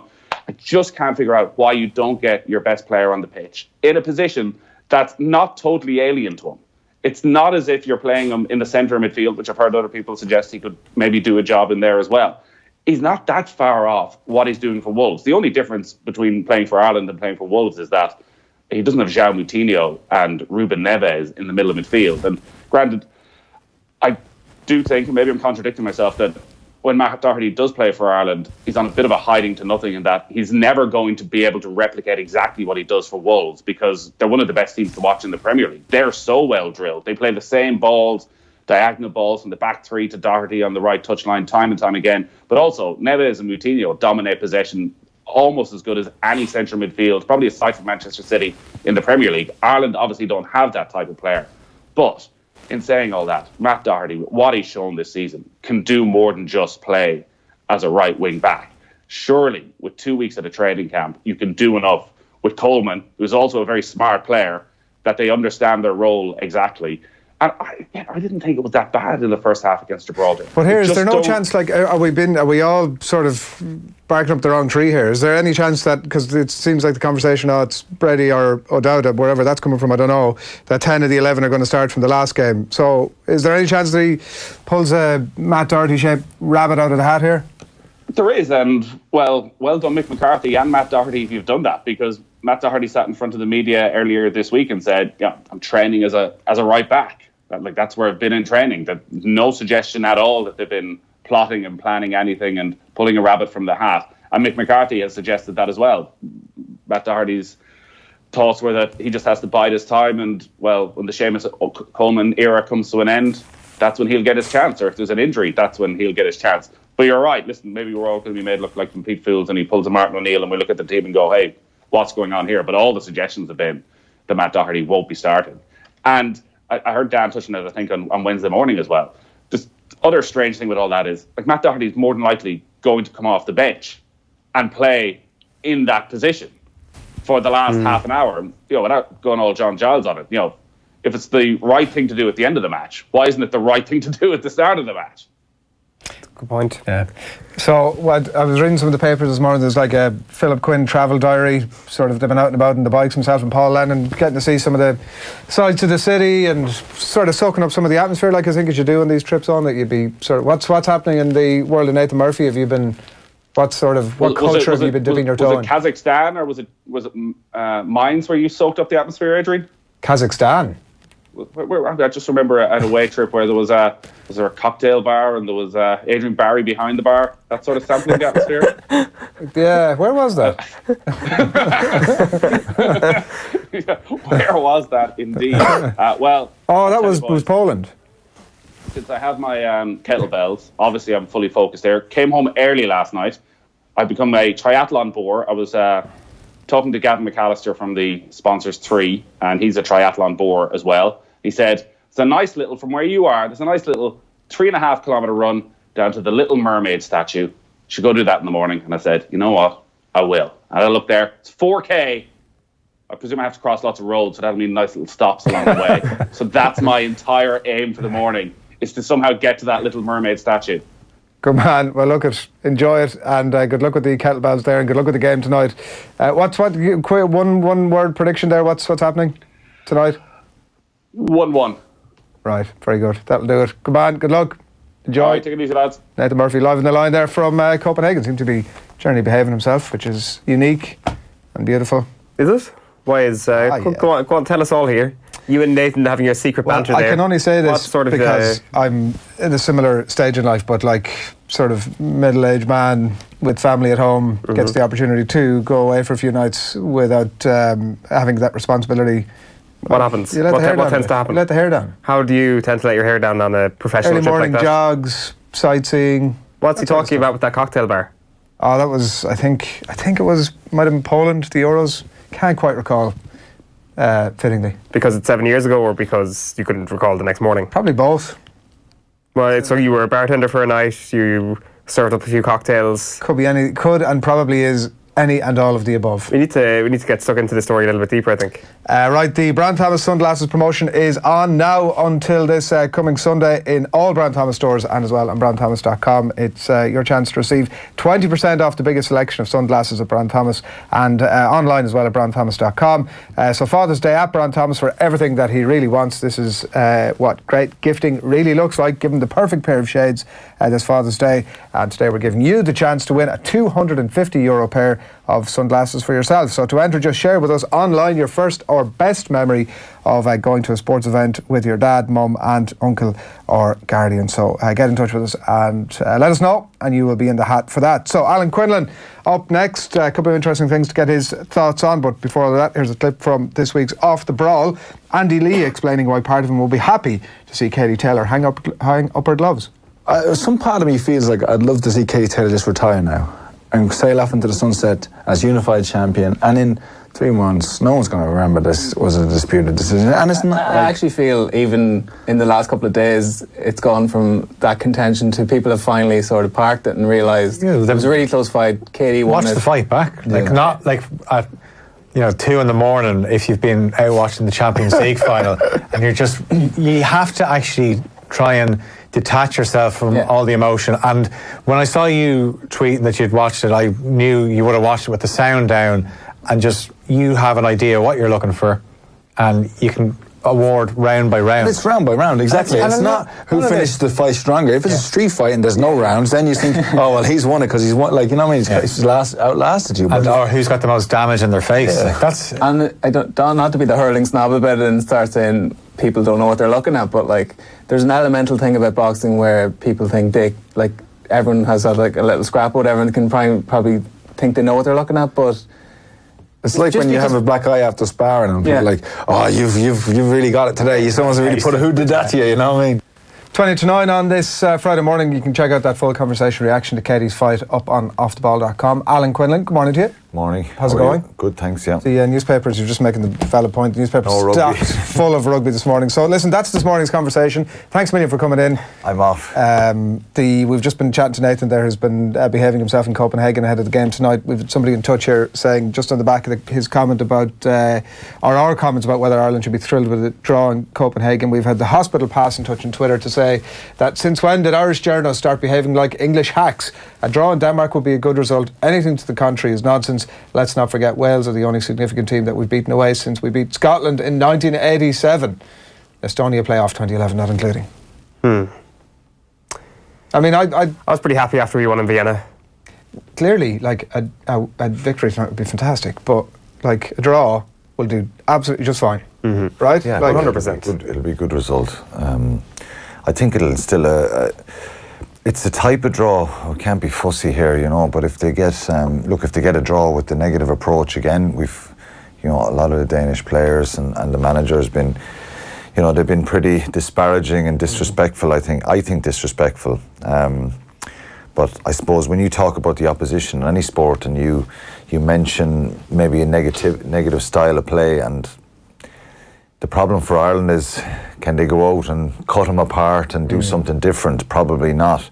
They were positive, really positive the way they played against Georgia. So hopefully they go and they didn't actually set the world on fire themselves at the World Cup. They did Denmark, So what you wouldn't have had a huge amount of churn of different head coaches over your time, over your career, but in terms of I had a few in for Munster. different teams, maybe. Yeah, okay. So what was that? Obviously, the new broom of Mick McCarthy and the positivity Nathan was talking about, the honeymoon period, whether he accepts it or not, is probably about to come to an end tonight. Well, depending on what happens. What's the how does that dynamic work in terms of a new manager coming in? Like, we've heard some of the players this week talking about pointed barbs essentially at some of the stuff that's gone before, but there is an uplift clearly in a new guy coming in with a new way of doing things. Whether it's right or wrong at the minute probably doesn't really matter. It's something new. It brings positivity and it brings a bit of energy because people try and impress and they want to. Some guys maybe who felt that they weren't getting a chance or weren't getting involved, or maybe some of the information if it's more detailed, and so you've got to hit the right notes with the players and make them believe that everybody's got a good chance here, and and it's the kind of information you provide to them. I presume as well. it works the other way as well. The players are like, geez, I better make sure that this guy... Yeah, a little bit, and there's a chance, and that's why they call it the honeymoon period, because if it's you know, after a few months, if results are going bad, if guys are not getting picked, you know, people start giving out behind the scenes, players get a little bit negative and drop the heads a little bit. So that can happen too. It's who'd want to be a manager in any sport. It's great when things are going well, and to be fair, you know, Martin O'Neill and Roy Keane, there was a fair bit of pessimism and criticism about the results and the way they played and stuff. You know, small margins, a few different results, and it's all positive, you know. So for Mick McCarthy, I think I would imagine that the Irish public we understand our limitations, but I think if there's more of a positive attacking approach and you're kind of giving it more of a go and there's a bit of shape to the structure and stuff, I think people will accept that. I don't think any of us expect this Republic of Ireland team to be setting the world alight, but I think the approach, and I had Ray Houghton on breakfast this morning, and I was kind of interested in that point of, you know, the negative approach and frustrating approach that the Danish players are speaking about, and then the positive and enthusiastic approach against Georgia. Somewhere in between would be good, that we're still having a go, but we're still frustrating the life out of the opposition, because that's part and parcel of it, and you cut your cloth according to your measure and stuff. So changing managers, and I think it's just the information. Look at Joe Schmidt when he came into Leinster first, 4 or 5 bad results the first few games, and there's people calling for his head, and then you know, so you can change it around as well. So a couple of positive results at the start can mirror, of course, actually what's going to happen for the future, and it can work both ways. But look, they seem to be happy. They seem to. Shane Duffy was talking about it this week about, you know, them focusing on themselves more than the opposition, and hopefully they can get a draw there. It's kind of reminiscent of John Mitchell's comments before the Six Nations this year when he's like, Ireland are going to bore the shit out of us. You're taking a chance, aren't you? You're taking a chance, and if you back it up, then it's great. It worked. The psychology worked, and you don't. It doesn't have often that. It doesn't happen that often in rugby, because even if you're playing, you know, a much better side, a more skillful side, you can still kick the shit out of them for that, and you can nearly influence the physical side of it a lot more in rugby, where you can actually just really go after somebody physically if they've said some disrespectful remarks. Ireland can't go out tonight and kick the crap out of the Danes and get away with it, because somebody will get sent off. You can be physical, but it's a pressure thing. I think it's more pressure in football, isn't it? It's that pressure. And who was the coach that you got the best bounce off, that came in initially, that sort of brought that vibrancy or enthusiasm that was nothing necessarily to do with anything that happened after that, but that initial bounce?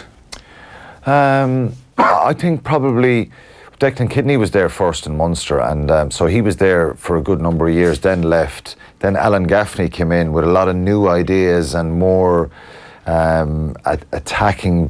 Like when Declan took over, it was like trying to piece all this professional group together. Some guys were amateur, some guys were professional. It was just a mess, and it was the early couple of years was just trying to get a bit of solidity. And I think as the game changed and developed, when Alan Gaffney came in 2003-04 season, 2002-03 season, Declan and Niall O'Donovan went to the World Cup. I think he came in with kind of a freshness, more of an attacking approach, more of a skills-based approach, an emphasis on lines of running and evasiveness and stuff. And it was kind of, there was a lot more emphasis put on that stuff, which was kind of good, and that gave a real kind of surge in excitement, because, you know, for me anyway, as a back row player, I like to throw the ball around a little bit. And then Declan came back, and, you know, we ended up winning another European Cup, or first European Cup, and that was incredible, because he kind of knew the culture of the players. We'd evolved, we'd got better over the years from a skills point of view, and then, you know, so I think every one of them each time, and then Tony McGahan, who was already assistant coach when he took over, again, you know, you have new ideas, new approach. And I always liked that. I liked that excitement of a little bit of change in the setup, whether it be, you know, because we were split into two camps. the different days and stuff would change up, and some resistance to that sometimes, whether we're going to Cork on Tuesday, Wednesday, Monday, reviews, when they take Madness place. in hindsight, isn't it? There was a lot of stuff going on. There was a lot of movable parts to that whole Munster group, but you always get a bit of a kick. I always found, that scenario of trying to impress, and then a few months down the line, you're like, I hate him if he's not picking me, or if the approach or if the game plan is not what you agree with. But that's why senior players in a group are important to any coaching ticket. But so it's always intriguing when you see new people taking over, because you can't just go in carte blanche, change everything, because if you do, then it can be dangerous. There can be some resistance to that. So it's changing the tactical approach is always something that excites people, particularly if it's a positive approach. What would you be thinking this morning if you're reading that headline saying Munster closing in on Larkham, if you were a Munster player right now? Well, I'd be excited by it. I think the Munster fans would be excited by it. I mentioned the other day and before about Stephen Larkham, the way he played and his approach to the game and the skills he possessed and the quality he had as a player. I know he's got to back that up now as a coach, but you just think if someone like Tyler Blaindale, JJ Hanrahan, Joey Carberry, they're getting an absolute legend of international rugby, to get one-on-ones with them and to talk to them about their positional sense, full-back, swingers, centres, just lines of running, all that kind of stuff. So he's got to implement that. Good players don't necessarily make brilliant coaches, but I think he has experience with the Brumbies, with Australia, and back with the Brumbies now. So I think it would excite people, definitely. And Graham Rowntree as well. I think you're bringing in a huge amount of experience there and a real presence. So is Larkham definitely happening? That's what my source is telling me anyway. In the paper, the Indo, I think they've been on it. Keane Tracy's been on this for a bit now, and I checked it with a couple of people yesterday as well, and that's what I'm being told anyway. It's a young family that he's shipping over, and it's a big commitment, obviously, that it's not the sort of thing you do for a year. This could be a few years thing if it all works out, and he's well got, like you're saying just there, that there probably would have been a number of. He's currently employed by Rugby Australia, obviously, and some sort of development role. Yeah, and I think he's look, I presume he's not, parting ways with Michael Cheika is probably not ideal, and this is probably just going to reinvent him a little bit again, and maybe reinvent Munster, Quinny. What do you think? Because they obviously need to come in for a bit of heat last year in terms of the capacity to score tries in Europe, particularly. Yeah, and I think they're a better side this year. They're a stronger side with Carberry, Matheson, Chris Farrell being back from injury. Mike Haley's come in. I think you could argue Zebo's bit of X factor sometimes is something that did unlock defences before for Munster, and maybe he that little bit of spark with his X factor stuff and his brilliance. But I think they're a side that probably disappointed towards the end of the season. In fairness, their endeavour was fantastic, and I just think there's rugby people who know what they're talking about, think that they could be better. Their attack could be better. And I think it's a collective thing right across the board. It's not just your back line. So Stephen Larkham, he'll be setting up drills and training for all the squad members. Props, second rows, back rows, being able to pass, different lines of running, offloading game, all that kind of stuff. So attack is a broad range of stuff. And then just really good execution around the first phase when the back line get it. So I think he will excite him. And it's something that Carberry missing for a few months as well. He's for the last couple of months of the season didn't help him either, but by their own admission, it's not just me saying it. I think they probably should be better in their attack right across the board. So hopefully they will be, and they may add one or two players that might may or may not. But I think have you any information for us? No, I haven't. I think Andre Pollard was probably a done deal about 4 months ago, and then Montpellier came in and paid him about 400,000 or 500,000 more than what the IRFU and Munster were willing to play him. He would have been an incredible signing as a 10-12, another kicking option, superb player, and he's gone to Montpellier now. So I think that look, there's obviously a fair bit of budget probably being used up with Graham Rowntree and if Stephen Larkin comes in now, because they would have had to pay them quite well. So it just depends on timing. I think the squad is good enough, and there's a few good young players, and we saw from the 20s the other day a few good young Munster guys who played really well against England the other night as well. We continuously talk about the Leinster conveyor belt. There's a load of Leinster guys there as well, but I'm just saying from a Munster point of view, getting some of the 20s coming through is a really important transition now for Munster, you know, because there's been some negative talk in the last couple of years, haven't they, about their identity, and you talk about it, and guys outside the province who are now playing. But what will really excite and really give hope for the future is if you add some of these under 20 guys and they get involved, and that would be brilliant. Is it, like, regardless of how good Felix Jones and Jerry Flannery were, is it a net gain ultimately for Munster, one way or the other? Like, there's a... Well, it's different, and you're bringing in experience, and I think it's very, very hard and very unfair. I think what the forwards have done the last few years it's always been of pretty high standard. I think Jerry can take a lot of credit for that. He was very well got, as was Felix.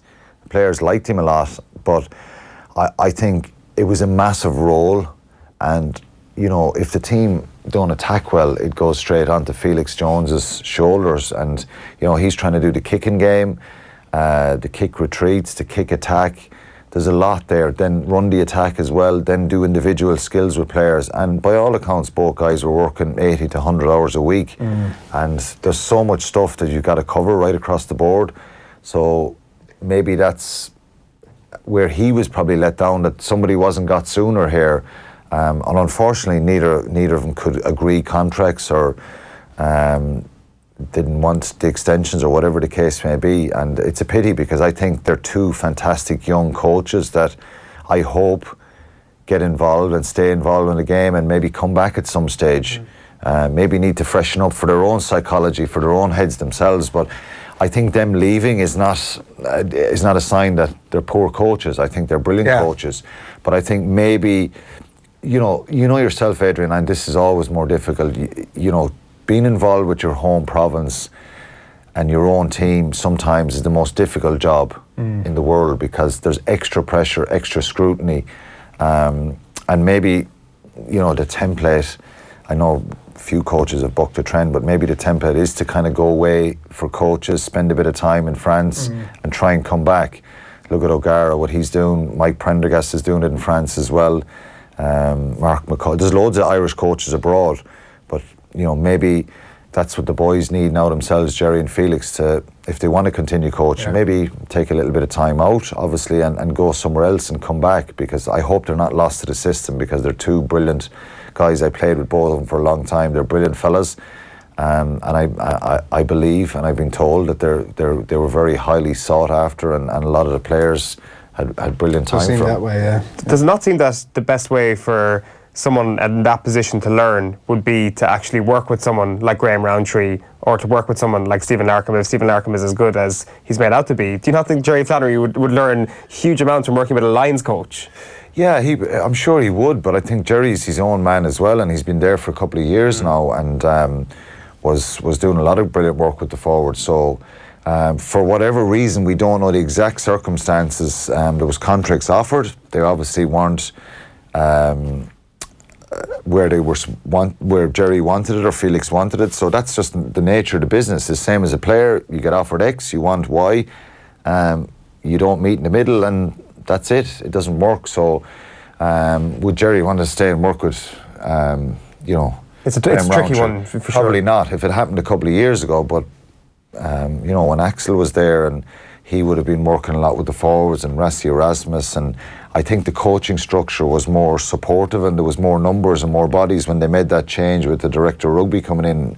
So you know, they've reached a point where the change has happened, and maybe the change is a good thing. Who knows? We'll see. But if Stephen Larkham and Graham Rowntree, if the forwards aren't going well or the backs aren't going well, you know, the Munster fans will ask the same questions, and we will as well. So that's just the nature of high pressurised sporting environments, where particularly as the professionals, you're getting paid. They're getting decent money now, and they've got to deliver change, improvements, whatever the case may be. Not too much, hopefully. You know, I always get the bitter word in, Quinn, you know that. Where we move away But it's good. I think it's good because someone like Larkham, it's amazing. Like you look at the way you know the transition from some of our provincial coaches, the way they've moved up. I've always wanted Irish coaches, but you know the way they've moved up, and you know Joe Schmidt moved up to Ireland. You know, Cheika was successful, Tony McGann was successful, Alan Gaffney, loads of provincial coaches, because they're good jobs, they're big jobs. Someone like Larkham could be in the system for years. Who knows, you know what I mean, if he's successful. So they're big names to get, so I think that's important. Best of luck to them. Quinny, thanks a million. Enjoyed that. Cheers. Coming up on 9 o'clock on this Friday morning, we're going to talk hurling next. Daithi Regan is live on the line in just a few moments' time. But to take us there, we're going to hear from Ger Loughnane. Galway struggling to recapture their form of old without Joe Canning. So Ger was on with Shane yesterday on Off the Ball's hurling show. He believes Galway's problems go deeper than Joe Canning. Joe Canning has missed all of the Leinster Championship so far, and other than Conor Whelan, I don't really think anyone else is stepping up at the moment. Are Galway overly reliant on him psychologically? Are they overly reliant on Joe Canning being there and everyone else is shrinking in his absence? Shane, I think there's two things about Galway. You're right about Joe Canning. They are over-reliant on him, no question about that. When he's playing, it's not only his leadership, but everybody else feels more secure when he's there. You know, everybody else feels more secure. And when players feel secure, as Michael was saying there, whether it's from management or from a player on the field, they play better. No question about that. But I think there's also another thing about Galway this year. That when Galway were at the height of their power in 2017, when they just bulldozed everything before them and won every trophy that was available, their central spine was crucial to that. And I think that central spine is beginning to weaken. Now, if you look at Colm Quinlan in goals, now made a great save the last day, but he's still coming 37. Daithi Burke has a lot done over the last few years, football and hurling. Injuries last year, injury again there a few weeks ago, and that's what happens when you play both games. He's not the man he was. People know how to walk around Garrett McInerney now. They drag him out to the side and they run at it. David Burke, the legs are not as good as they were before. You know, brilliant. David Burke is one of the great players of this generation, you know. But the legs are not as good as they were before. Joe missing at centre forward. Conor Cooney only a shadow of the player he was 2 years ago. Johnny Glynn needs an awful lot of hurling to get up the pace. Cooney is not up to full fitness yet. So I think they have problems outside of the loss of Joe. And to me anyway, they look like a team in decline.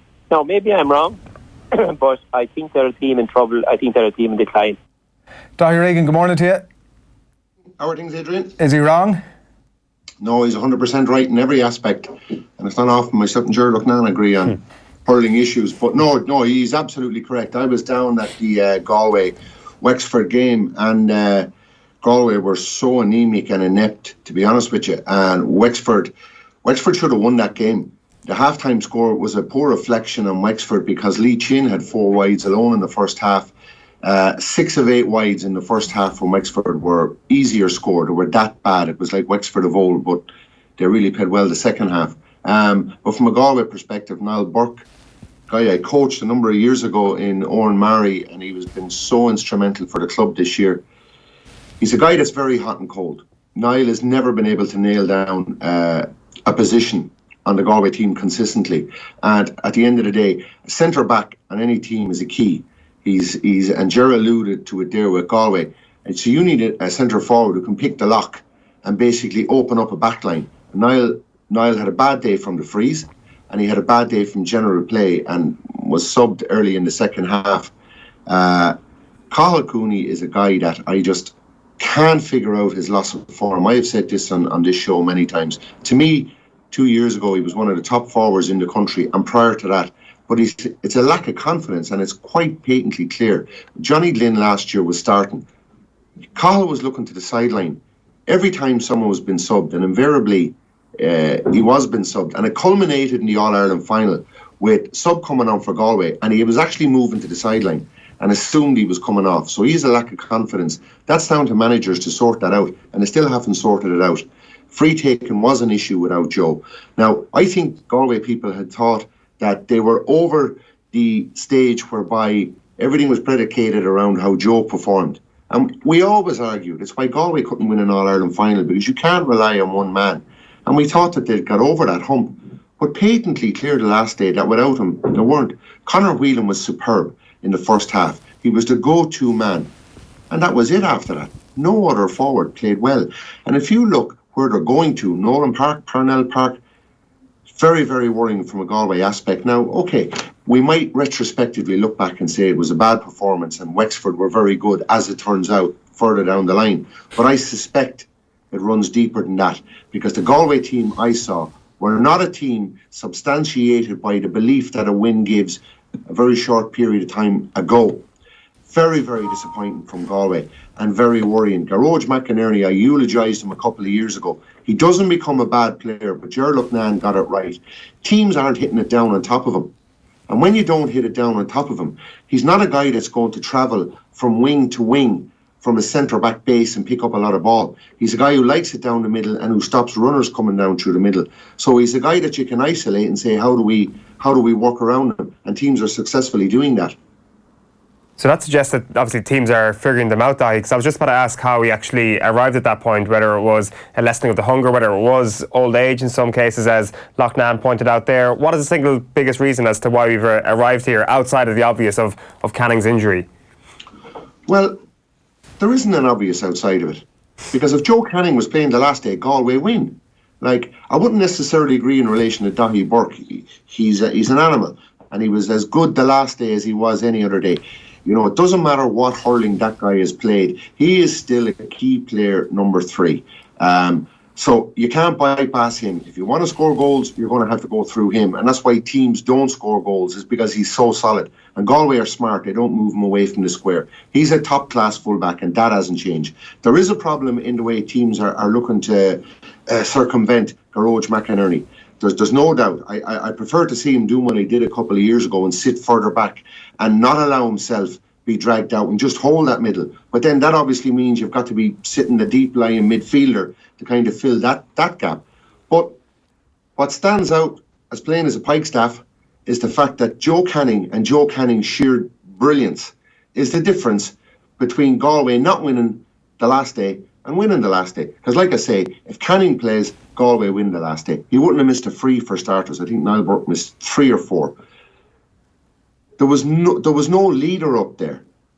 Joe Canning is the key, and that's I thought we'd move away from it. But when you look at it, it's just like, you know, you're taking the heartbeat out of a team. And Galway had no leader up front. Conor Whelan is positioned so close to goal that he can't influence the game near the middle third, where there's a lot of ball floating around nowadays in hurling nowadays. If Joe's on that, he gets on ball. Do you risk Joe Canning Sunday week, I think it is, if it's 50-50, Daithi? Like, say there's a decent opportunity that they might go to Parnell Park and win without him. I know decent opportunity is actually probably putting it a bit strongly at this point. Like, what do you do if it's, say he's 70% fit, because you know you're risking him potentially down the line, and we know how detrimental that might be? I was in Madrid last Saturday night and I watched Harry Kane being risked and it patently didn't work. So my opinion on this is Galway will still be around towards the latter end of the championship. You keep Joe Canning fit. I had Galway supporters telling me earlier in the year that they were flabbergasted that Joe Canning was playing all the league games. Now, I get where Micheál Donoghue is coming from. Obviously, you can't cotton wool a player. Well, okay, now you do cotton wool him. He's going to need game time. I think you get Joe Canning right, and I don't think that you risk Joe Canning unless he is 100% fit, because Galway shorn of Joe Canning later in the year will not win an All-Ireland final. Galway, with Joe Canning firing fully fit on all cylinders, have as good a chance as anybody else of winning an All-Ireland final, because others around him, he brings them into it, and they visibly rise when he's playing. Without him, Galway won't win an All-Ireland final, I would contend. Does all that mean you're going for Kilkenny this weekend? Yes, it does, yeah. But based on what I saw, I mean, we can only judge game to game. We can take 2 judgments. You can base Galway over 2 years, and we can keep reverting back to 2017. 2017 is in the past. We judge Galway on what we see now. And without their main man operating and firing on all cylinders, you're talking about a team shorn of 30% of its capacity to do damage and win these big games. And Kilkenny are simmering nicely. They got over a really tough game that I, along with many others, felt that Dublin had a marvellous chance, and they did, and they brought Kilkenny to the precipice. But Kilkenny still saw it out. Pádraig Walsh, obviously, to me, was a catalyst the last day, but they've got the rest of the guys back now. And Kilkenny on home turf, I believe, based on what I saw the last day from Galway, I do expect an improvement from Galway. Of course I expect an improvement, but I do think Kilkenny will win that at home. Okay, the Limerick-Clare game obviously is one that we wanted to talk about, and Clare copping a lot of heat after what happened last weekend.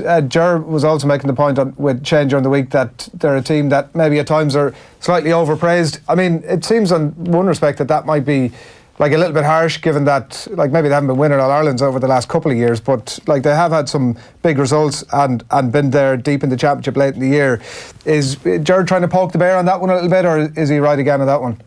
No, I think he is trying to poke the bear, and I think that's a residue of, it's like a man once said to me many years ago down in Clare. I was down on business and I spoke to a very old wise man, and I think Cyril Lyons had been appointed as Clare manager, and the guys around in the premises I was in that day were expressing a little bit of surprise, and somebody said it was Ger Lucknan that had actually promoted him and recommended him, and an old guy turned around behind me and he said to me, Ger's a very cute man.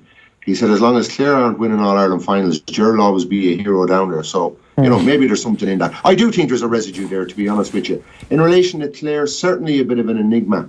I wasn't at the game last weekend, but Michael Dignan covered it, and I spoke to him during the week about it. I read Anthony Daly's comments with interest. He's the first guy I've seen coming out and start to touch on, a little bit too much of this strategy, a little bit too much reverting back to systems and the whole thing. Let's have straight talk.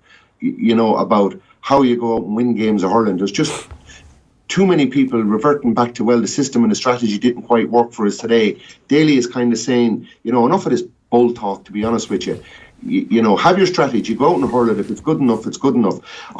Michael Dignan expressed an opinion to me that Clare were playing into a gale in the first half and reverted with a sweeper system in the second half. And he just said it was incredulous to think that a really good Tipperary side were held restricted to 6 points at half-time, that game was eminently winnable, and Clare reverted back to type. Now, the problem there is, if you only play one way, if you have a gale, why not shoot from 70 and 80 yards? And that should be practice down training. You should allow for all of these things, but they just wanted to work it through lines, and Tipperary were fantastic. Tipper, a team that actually seemed to be happy to give frees away. At the moment, they cut the free count way down in the second half, but they're intent on letting teams know that they're there, sending out really strong messages. From a Clare point of view, I was disappointed in what I heard last week, and I can't comment because I didn't see the game. I think this is a really critical game the weekend. I think Clare are still a good side, but I watched Limerick and Tipperary, and in the first half of that game, I always felt Limerick were about 2 or 3 points away from creating enough distance in the first half from Cork. I thought they were slightly the better side, and I was impressed what I saw. But Cork wouldn't go away. But I absolutely expected a response from Limerick last weekend, and I don't expect that's going to stop on Sunday. All right, before we let you away, we do want to get your thoughts on Cork as well. Cork-Waterford this weekend. It did strike me that we haven't seen Cork obviously now in a few weeks, and there's a good chance that they do a job on a Waterford team that are struggling at the minute. But even for that, Daithi, we may not still know where this Cork team are actually at. Well, that's a fair point, and I think John Moyler, you're echoing to a point what John Moyler is saying, where he's looking for consistency. Now, some are saying there'll be a really good response from Waterford. That's immaterial. If you scored 10 points last week, of course you expect a response. There should have been a response after the Clare game. But as I've said on this programme previously since the start of the year, Waterford were never going to be contenders this year, and that's been borne out. So Cork, to me, need to go for the jugular. They will beat Waterford. Because if Waterford beat Cork and people say, well, it was a reaction and wasn't it great to see and what you'd expect, well, then Cork have no business talking about being contenders. So Cork will beat Waterford, and Cork are contenders and genuine contenders. Apart from the result, what was Madrid like? It was all about the result, wasn't it? I mean, I don't want to look back for the next 10 years and talk about 32 degrees and it was great crack and the food was lovely. You know, you want to look back in 10 years' time and say we won it. And I think Spurs will have big regrets about that. I would have started Kane, but I wouldn't have started Dele Alli. And many Tottenham fans I spoke with and have been engaged with during the week, I'd have started Lucas Moura. Dele Alli's form has been very poor for 5 or 6 months. So is Eriksen's. I would have started Lucas Moura. Either way, if it wasn't centrally down the middle, I would have played him either side of Kane, but I would have gone with Harry Kane. It was a great atmosphere, wonderful occasion. I slapped my hands because it was in the Liverpool end and I was never as quiet in my life at a match. I'll never, ever, ever do that again, I can assure you. I will never do it again. It was pretty scary, lads, but the Liverpool fans were unbelievable. But it was pretty scary. I had a couple of comments passed to me, which I guess you'd expect. I mean, we think it's a GA game where you sit cheek by jowl with someone from the next county, but when you're sitting in a sea of red with a Spurs jersey on you, I got a lot of looks and I got a few comments, and I sat and I politely applauded when the game was over and shook a couple of hands and got the hell out of there, I can tell you. What sort of comments, Daithi? What was I doing there? Where did you get your tickets? Where did it come from a Liverpool end? Why are Liverpool Football Club having fans that a ticket ends up with a Tottenham fan? Stuff like that, because we actually collected the tickets in the Novotel through the Liverpool agency, so the security was Liverpool and all the lines of fans were Liverpool, and I'm there with one other guy collecting fans. So a guy had us on his camera on his phone and said he was going to bring it to the attention of the club that who was selling tickets, how much were they sold for. We got them through Genuine Outlet, through a mate of ours who they own a suite in Liverpool. So there was 4 Liverpool fans and he brought 2 of his pals, you know, who happened to be Spurs fans. But some of them weren't happy over it, and I get that. When you see the breakdown in the stadium, it's not the dumb thing in the away ends. You don't have, you know, a Spurs fan in the Liverpool end, no more than you won't have a Liverpool fan in the Spurs end. You know, and you look at even last night with England and Portugal, it's a recipe. I mean, if Spurs had won, it could have been a different kettle of fish, but I mean, they were all about me when the game is over, telling me it was I great. think it was just as well for your safety that they were Tottenham were beaten. But well, I wondered what would have happened. I mean, but yeah, it was a wonderful experience. Yeah. All right, Dai, pleasure as always. Thanks a million. Hey guys, cheers. Thanks a lot. Daithi Regan on the line there ahead of the weekend's hurling, and a little bit extra as well thrown in there for good measure. Brave man. Yeah, have you ever been stuck in an away end before while supporting the home team, or vice versa? Not really. No. I mean, you do it in GA all the time, but it's just mix and match mostly, isn't it? It's not like it happens in GA all the time. And actually, there's nothing like it. Sitting next to some of the opposition fans and absolutely poking the bear deliberately. Yeah, it happened to me once when went to see Cardiff against Arsenal in the FA Cup semi-final a couple of years ago, and Arsenal got 1-0 up. I was in amongst the Cardiff fans. Cardiff equalised, led on to send the game to extra time. I thought I got away with it because I'd been wearing a jacket over my Arsenal jersey for the entire thing, and an old lady in front of me had been spotting me all along. Turns around, gives me the 2 fingers. You C word. Take that, you C word. That is fantastic. So never again. I mean, you should try and do that again. That's brilliant. Right, a couple of comments in with Phil Egan on the way to bring us up to speed with all the live sport. Last chance to enter our sunglasses giveaway with Brand Thomas. Full details up on Twitter. We want your sporting memories and comments as well. Laura on Twitter says, a couple of years ago, Dad brought me to an American football game at the Aviva. Not a clue did we have what was going on. It was a great day, though, to hear the Fields of Athenry accompanied by cheerleaders alone was worth it. Great memories, sounds good. And Mark on Twitter says, Armagh 2002, the All-Ireland win, best day of my life, shared with the big man himself. I remember asking him at half-time, can we still do it? And his response was, we will do it. We're going to win. Yeah. So keep those coming into us. Right, yesterday Katie Taylor explained to Off the Brawls Ronan Mullen why an undisputed title means more to her than Olympic success in 2012. There was a lot of reaction to Shane Ross being there. Did you have much of a relationship with him before? Had you met him before? I don't think so. I think I might have met him maybe during the Rio Olympics, but yeah, that's the first time I kind of had any real conversation with him. Yeah. But it's great to see that he was there in all the photos, and yeah, it was funny.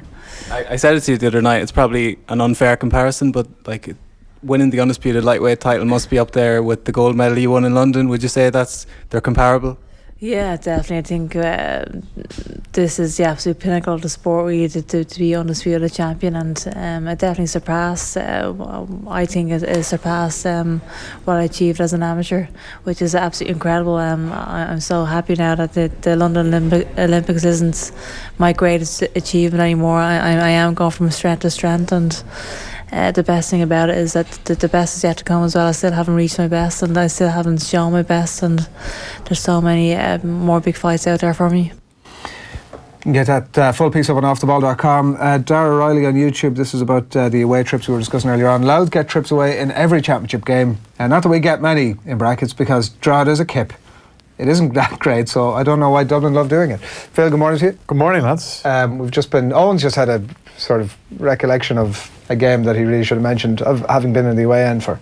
Yeah, the away end being Hill 16 for an All-Ireland final. Yeah. Dublin only. I'm still pissed off at this. Were you wearing the same jacket with your jersey underneath? No, I was proudly sporting the Kerry jersey at that point because we had that All-Ireland one. And we had that All-Ireland one. All the more reason to cover it up. Yeah, good point. But I'm still absolutely pissed off with a friend of mine who I went to the game with, who managed to get a ticket. Let's just say he might not have gone to any other Kerry game that year. Kind of like saw the name. Not a genuine fan then. Saw the name Kevin Nolan in the Dublin team. Was like, oh, fellow who plays for Newcastle. Is it that sort of supporter? Kerry were 3-4 points up at one stage, and starts chanting to the Dublin fans, "You're not singing. You're not singing. You're not singing anymore." I turned to him and I'm like, what the hell are you doing? You absolute idiot.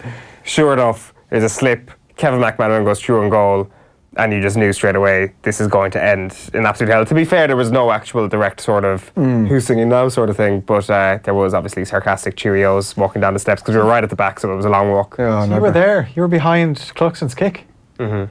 I had actually tried to compartmentalise it so much that I'd forgotten that I was into the hill. I actually, for years, thought it was into the Davin stands, Cluxton's kick. Oh, no, it was the most incredible setting, to kick the winning point into the hill as a Dublin player. I was actually in the hill the year 2002 when Ray Cosgrave missed the free against Armagh, and when he hit it, it started outside, and I was perfectly placed to think it's not going to come in. I didn't even think it was going to. I didn't even think it would even get the post. It obviously hit the post, but I remember as soon as I saw it, I was like, no, it's not going. It's not going over. But Cluxton, 100 Dublin appearances. Championship games, yeah, when he plays this weekend. I remember his debut season, 2001. So he played against Longford, and then he played against Offaly. I was at the Offaly game. A friend of mine had been on the fringe. Well, he played in the league panel, but he didn't make Tommy Carr's championship panel. So we went to the game, and Cluxton obviously was in because Davy Byrne was injured at the time, and we went into the bar after, and Pádraig Nolan was the Offaly manager. It was a really tight game, actually. There was a controversial incident. I seem to remember Vinnie Murphy. That was his season where he used to just come on, and the first thing he'd do is he'd just run towards his man and nail him, and that would get the crowd going. But Pádraig Nolan was the Offaly manager at the time, and I think it was Pat McEnany was the referee, and he was getting dog's abuse in the players' lounge after. And he was in there just trying to have a bite to eat. Right, from who? From a few of the Offaly players and selectors, because I can't remember what the contentious decision was. Maybe it was that Vinnie Murphy could have been sent off, or an Offaly player was sent off, but Dublin only won it by a couple of points. But then after the game, I ended up going out with the Dublin squad, and the day has gone on. It's an absolute scorcher of a day in June, and we're in the Sunny Bank where the Dublin team used to be. And then we were brought from. Somebody said, "Oh, we're going to another place," and all of a sudden I was in the back of this Jeep being transported. But Stephen Cluxton was there, this young lad. I remember just thinking, there's the young lad that played in goal, right. And he was as quiet, and he was so young. Wicket. He was so young. I don't know, to be honest. My awareness wasn't great at that stage. If I'm being thrown in the back of a Jeep. Of blue wicket yourself. Yeah, what a career it's been. And then he obviously got taken out of the team because Davy Byrne came back from injury, and if Stephen Cluxton was in goal against Kerry, we wouldn't have got the Maurice Fitz point. Yeah, I'm sure Maurice will be the first person to say thank you, Stephen, on Twitter this weekend after he gets his 100th cap. And in fairness to Davy Byrne, he was the one that he kicked the ball, it went straight out of play, but there was a crosswind in Thurles that day, because if you look at his next kick out after Maurice Fitz scores, that nearly goes out of play as well. But sure, the crosswind is the only reason it went over the bar. Yeah, but I always think back to Wayne McCarthy's 45 at the end to try and win it, and never. I think it was Darragh O'Shea caught it under the crossbar. Under the crossbar, yeah. But that was one that got away. But 10 years after that, the Dubs got their revenge on.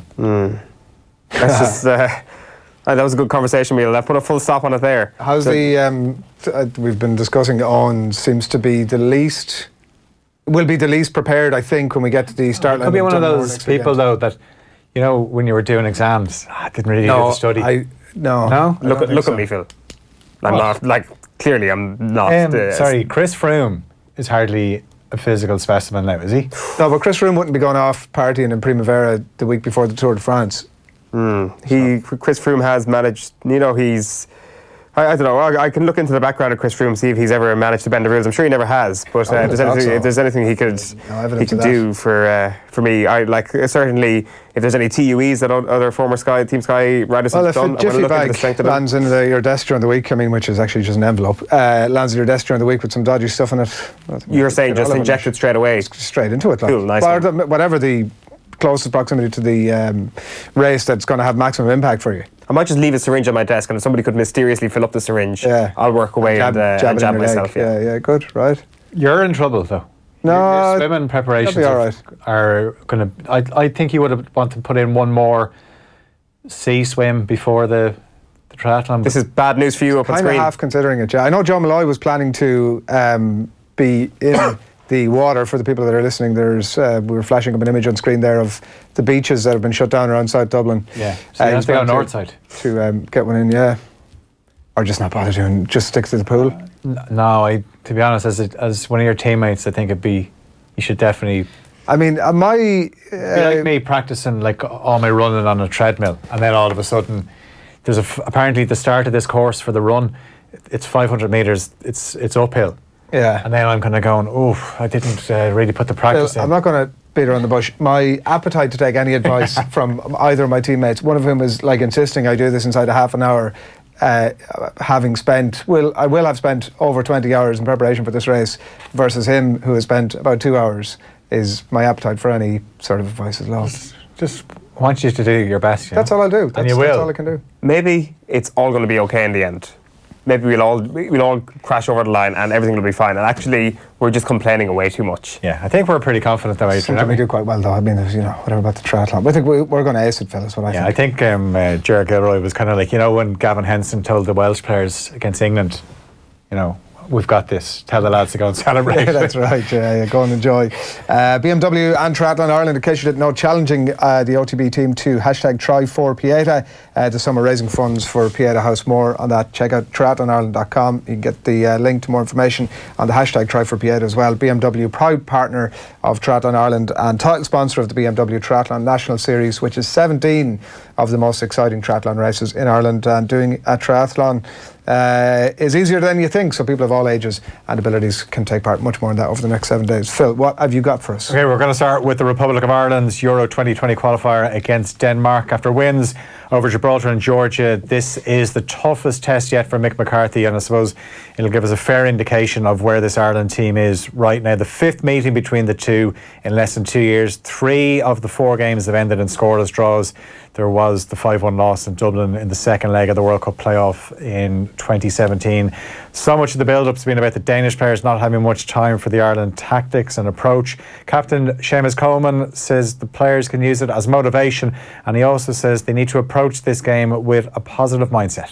With the 2 games that we've had, we've got to have a lot of confidence in ourselves. I thought, the way we played against Georgia at times was great, and that's what you want to do, and it gives the lads confidence going into this game. And if we can start this game well, and as manager talked on earlier, they're playing at home, so if we can start the game well and try and put them under some pressure, that would be great. But I wouldn't say we've given them too much respect. I do think they are a good side as well.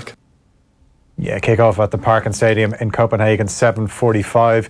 The Netherlands will face Portugal in the Nations League final. The Dutch came from behind to beat England 3-1 after extra time in their semi-final last night. Marcus Rashford put England ahead from the penalty spot just after the half-hour mark. Matthias de Ligt levelled things from a corner with 17 minutes left. England thought they'd won it when Jesse Lingard struck late on, only for VAR to rule it out correctly for offside. And then in extra time, England gifted the Dutch a couple of goals. John Stones and Ross Barkley, the guilty parties. Quincy Promes scored the third after a Kyle Walker own goal. So the Netherlands will face Portugal in Sunday's final, and England have a third place playoff against Switzerland. That game also on Sunday. Tonight, sees the 8th Women's World Cup begin in France. Almost 1 million tickets sold for the month-long tournament, and host France are among the favourites. They kick things off against South Korea in Paris from 8 o'clock. You're looking at the USA and France are the slight favourites. Yeah. 2-time champions Germany and England are also in there. You've talked about Munster and Stephen Larkham, and he's going to be appointed their backs coach. Shane Lowry in a share of second place after round 1 of the Canadian Open. He's 6 under par, 1 behind leader Keegan Bradley. Graham McDowell well placed in 5 under. Rory McIlroy 3 under. And one thing to watch if you're a sports fan today, Nadal against Federer, semi-finals of the French Open. What time? It's going to start just before midday. Cool. Excellent. Our Brian Thomas competition winner, Mark Waters. The Brian Thomas sunglasses promotion on now until Sunday in all Brian Thomas stores and at brownthomas.com. You can receive 20% off the biggest selection of sunglasses at Brian Thomas and brownthomas.com. Father's Day at Brian Thomas for everything that he really wants. It's what great gifting really looks like, so you can give him the perfect pair of shades this Father's Day. That's pretty much it from us for this morning. Live on News Talk this evening and across the weekend. You can catch us on our social channels as well. As ever, if you've missed any of the show, you can watch it back on offtheball.com, up on YouTube as well. Every morning we'll also have an audio only stream of the show up on the website, and shortly after we'll wrap the show, the podcast will be live and you can search OTB AM on your podcast app or Spotify. Any exciting plans for the weekend, Owen? Working tomorrow. Prediction tonight? 1-1. Right. Happy? I'd be very happy with that, yeah. Lads, an absolute pleasure. Owen, fantastic to have you back. No, I know. No need to thank me. On that note, good morning, good luck.